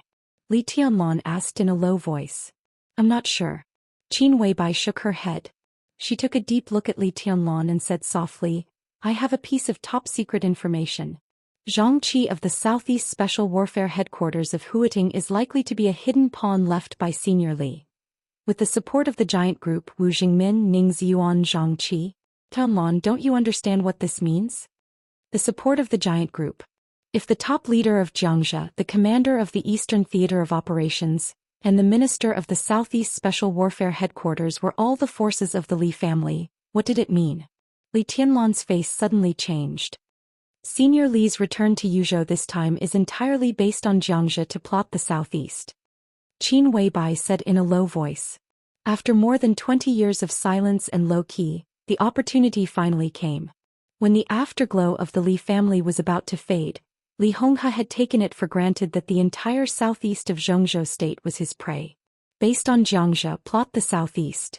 Chapter 337. Second update. This chapter is yesterday. It's still an unfounded chapter. Today's update remains unchanged. It's 10 minutes late, sorry. What was the southeast? On the map of Zhongzhou state, the southeast, Nanyue, Jiangnan, Jiangxia, Minnan and many other provinces and regions could be said to be the southeast. The sphere of influence of the southeast group was far broader than the map. In fact, Wuyue, Jiangnan, Jiangxia, Jianghuai, Dongshan, Minnan, and even Huiting 10 years ago could be regarded as the most traditional sphere of influence of the southeast group. Li Tianlong didn't know which southeast his grandfather was plotting. But no matter which one it was, the decision-making committee meeting, which had lasted for more than 8 hours, could be regarded as an earth-shattering contest. It was past 10 o'clock in the evening. The meeting in Yuzhou had been going on for more than 9 hours, but there was still no specific news. Li Tianlong took Qin Weibai to a restaurant next to the West Lake to eat a grilled fish, and then returned to the villa. It was related to the pattern of the southeast of Zhongzhou state and the future path of the Li family. In such an atmosphere, the charming scenery of the West Lake in the night seemed to have completely lost its color. Qin Weibai could clearly feel the anxiety and solemnity behind Li Tianlong's calmness. He sat on the sofa, his body straight, looking indifferent and relaxed, but in fact his muscles were tense. Don't worry. Qin Weibai walked behind Li Tianlong and massaged his shoulders with her fair and tender hands. She used just the right amount of strength. The outcome of the meeting will definitely be beneficial to us. The only thing we're not sure about right now is how beneficial it will be. At least for now, the re-rise of the Li family is unstoppable. Li Tianlong smiled and reached out to pat Qin Weibai's little hand. Rise. He was really embarrassed to use this word. Wu Jingmin, Ningziyuan, Zhangqi. These three people were in high positions and were definitely a great force when put together. But no matter how great the force was, it was just a force after all. It was not even comparable to some branches within a group, let alone a group. Tonight's meeting was not so much a meeting about the re-rise of the Li family in Zhongzhou state, but a meeting about the reappearance of the Li family in Zhongzhou state. At most it appeared above board, nothing more. What is the possibility of Wu Jingmin leaving Xianxia? Li Tianlong asked softly. He had never heard of Wu Jingmin before. He hadn't even formally met Wu Jingmin, but he had to respect this old man whose position in Wuyue was as stable as Mount Tai. It was not only his loyalty and perseverance. At the same time they respected his wisdom and courage. He had taken root in Xianxia for 20 years and gathered the forces of the Li family scattered in Xianxia around him. He controlled and protected them. How difficult was it to achieve this? This was true wisdom, courage and wisdom. The possibility is more than 80%. Qin Weibai rubbed her hand gently on Li Tianlong's head and whispered. Li Tianlong frowned and said nothing. Wu Jingmin was definitely the stabilizing force and pillar of Xianxia. If he was transferred away from Xianxia, even if his level was one step higher, the consequences would be disastrous for the Li family gathered around him. That was why Qin Weibai said she wanted to give them hope. If there was no such hope, as soon as Wu Jingmin left, the people gathered around him would show their true kindness to the Wang family of Beihai for their own sake. This had nothing to do with betrayal. It was also against his will.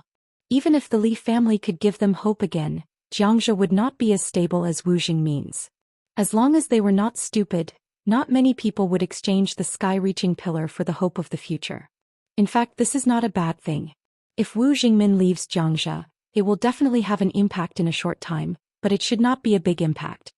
Qin Weibai said softly, Wang Jingxin is the flag of the Wang family of Beihai in Xianxia. This time the person who will compete with or even suppress Wang Jingxin will definitely not be an ordinary person. He must be someone who can compete with him in all aspects. At present, this candidate is most likely to be Zhou Xian. He represents not only himself, but also the wealthy Zhou family and even the entire giant group. This hope is big enough. At least it is big enough that no one will act rashly for the time being. This time Wu Jingmin is taking a step up, not retiring. In time, it will not be difficult for Zhou Yuanshan to control Xianxia with Wu Jingmin's support. Giant group. Li Tianlong muttered to himself and shook his head with a bitter smile. Were they going to get involved in the end? I understand your idea. Qin Weibai climbed from behind the sofa and sat in Li Tianlong's arms. She whispered, but that's just your idea. You don't want to owe the Dongqing clan too much and you are afraid that you can't pay it back. But if the other party insists on standing with you, you can't refuse. The Dongqing clan has made up their mind. It's too late for you to think about it. His voice was calm and peaceful. Li Tianlong felt that these words were a little familiar. It seemed that he had heard similar words somewhere, but he couldn't remember who said it at the moment. He shook his head, pulled out a cigarette, lit it and took a deep breath. Your mind is in a mess. Qin Weibai looked into Li Tianlong's eyes. A little. Li Tianlong did not deny it. Don't think too much. Qin Weibai touched Li Tianlong's hair. In fact, this situation is really good. Whether Wu Jingmin leaves or not, Senior Li will not get nothing in the southeast. In any case, there will be a place for the Li family in the southeast. Compared with the beginning, this result is very good. Li Tianlong nodded and took a long breath. That's right. Qin Weibai lowered her head and kissed Li Tianlong's face. The fragrance was intoxicating. Your most important goal now is to improve your strength. If you are in the invincible realm now, everything tonight will be very different. You may feel that you owe the Dongqing clan a lot now. But if you really grow up and become the chosen one, you can pay back everything you owe them. I just want to tell you that if you don't have enough strength since you owe them, then you owe them. It's no good to think about it. Only when you are strong can you have a clear conscience. Chosen one. Li Tianlong smiled. His smile was complicated and hard to understand. He didn't doubt that he would break through into the invincible realm. But he who was known as the chosen one of Zhongzhou state, didn't know whether he would become one. He didn't even know how strong the so-called chosen one was. He only had a vague idea. In my heart you are the chosen one. The only chosen one. Qin Weibai put her arms around Li Tianlong's neck. Her eyes were gentle and firm. What about Dongqing Huangtu? Li Tianlong suddenly asked. He heard the name Dongqing Huangtu for the first time in Qin Weibai. However, this name had always been a mystery to him. He knew that Dongqing Huangtu was the chosen one. That was all. You are stronger than him. Qin Weibai's body stiffened for a moment. Then she put her arms around Li Tianlong's neck tightly. How strong is the chosen one? Li Tianlong murmured to himself. His eyes were a little dazed. Silly husband, the chosen one is just a title, not a specific realm. Qin Weibai said softly, the chosen one is the glory given to the strongest by the era. When no one knows martial arts, the ice-condensing realm can be the chosen one. How can there be a specific standard of strength in different eras? What about this era? Li Tianlong asked. This question was very complicated, so complicated that no one could easily answer it. But Qin Weibai could. She thought about it seriously and said softly, my sister has a sword. Li Tianlong raised his eyebrows and felt a little confused. She is not strong, but because of that sword she can become one of the strongest in the dark world.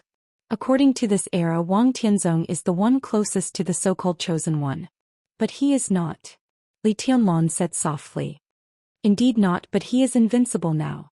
Whether it is deity of the purgatory of heaven capital or Lin Fengting of the Lin clan, if they really fight to the death, they will be a little worse than Wang Tianzong.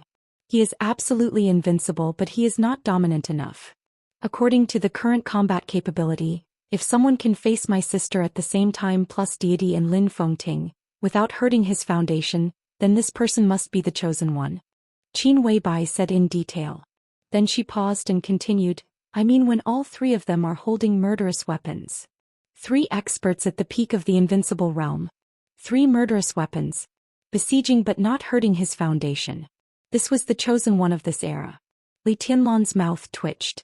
He put his arms around Qin Weibai's slender waist and said, Can Dongqing Huangtu do this? He can. Qin Weibai said without hesitation, he won't have a problem at his peak. So you must do it in the future. You are my man and you must be stronger than him. A question that had been suppressed in his heart for a long time was finally asked by him. Naturally he blurted it out. What about Dongqing Huangtu? Li Tianlan looked into Qin Weibai's eyes and asked, Who is he to you? His tone was a little strange. Because when Qin Weibai mentioned Dongqing Huangtu she behaved very strangely. Li Tianlan couldn't say this feeling in his heart. If he had to say it, it was displeasure. Because of Qin Weibai's strangeness at that time. Even though he was already a dead man at that time. Qin Weibai was obviously stunned. She sat on Li Tianlan's lap and tidied her hair. After a moment of silence she giggled and said, You are nervous. Are you jealous? She behaved very naturally. But sometimes it looked the most unnatural. Answer my question. Li Tianlan slapped Qin Weibai's round and plump buttocks. Qin Weibai's body trembled. She bit her lip and said, I've given you all my firsts. My first kiss, my first. I've given you everything. You bad guy, do you want to deny it? I haven't even held hands with other men before I met you. Who is he to me? Qin Weibai lay on Li Tianlan's chest, bit his neck and muttered. Li Tianlan coughed dryly and then chuckled. His anxious mood seemed to relax with the delicate fragrance on Qin Weibai's body. Don't think too much. Qin Weibai lay on Li Tianlan's chest and whispered softly, No matter what happens I will help you. Li Tianlan's body gradually relaxed and he whispered, You will always be by my side, right? Of course. Qin Weibai's body trembled slightly and she chuckled. Li Tianlan fell silent. After a long time he whispered, Little Bai. Qin Weibai's response was languid and delicate. Why are you so nice to me? Li Tianlan picked her up from his body, looked into her eyes and asked. Because you're my husband. Qin Weibai chuckled. If I don't treat you well, should I treat others well? She lay in Li Tianlan's arms again. Li Tianlan held her body and was silent for a while. Then he laughed at himself and said, Many times I ask myself why you are so nice to me. Qin Weibai did not speak. She lay quietly in Li Tianlan's arms. Her eyes were in a trance and seemed to be out of focus. Many years ago he planted a flower in her heart, which was as barren as a desert. He didn't remember. But she still remembered. What she wanted to return to him was more than a drop of blood. Many times I feel like I'm dreaming. 3 years ago I woke up on Lonely Mountain. Military counselor gave me a letter written by you. You said that my future had nothing to do with you. Li Tianlan said softly, I thought about it for a long time. In the past 3 years, even when I was repracticing martial arts, I was still thinking about it. I didn't understand why you were so nice to me, and I didn't understand why you suddenly told me that my future had nothing to do with you. He pulled Qin Weibai up from his body. His expression became extremely solemn. Qin Weibai had never seen such an expression from Li Tianlan. The atmosphere seemed to freeze for a moment. In the frozen atmosphere, Li Tianlan's voice sounded serious and almost solemn. Little Bai, will you leave me? Qin Weibai's body shook violently. She looked into Li Tianlan's eyes. Li Tianlan's eyes were calm. In this pair of eyes, Qin Weibai almost saw the same deep affection as herself. She laughed. At this moment she seemed to really feel that everything was worth it. I won't. Qin Weibai said softly, I really won't. Li Tianlan smiled and said softly, I thought that when I came back from the polar region I saw you on the sea and it was the last time I saw you in my life. On the sea. Qin Weibai's tone was a little confused. When I was on the sea I encountered a rainstorm. After the rainstorm there was a rainbow and a mirage. Li Tianlan whispered, You're in the mirage wearing red clothes. Qin Weibai's body became completely stiff in an instant. Li Tianlan could clearly feel that her body temperature seemed to become extremely cold in an instant. It was an indescribable despair and absurdity. And fear. What's wrong? Li Tianlan's face changed. Qin Weibai didn't speak for a long time as if she had lost her soul. Red clothes. She looked at Li Tianlong in a daze for a long time and then asked softly. Li Tianlong frowned and said yes. Qin Weibai smiled.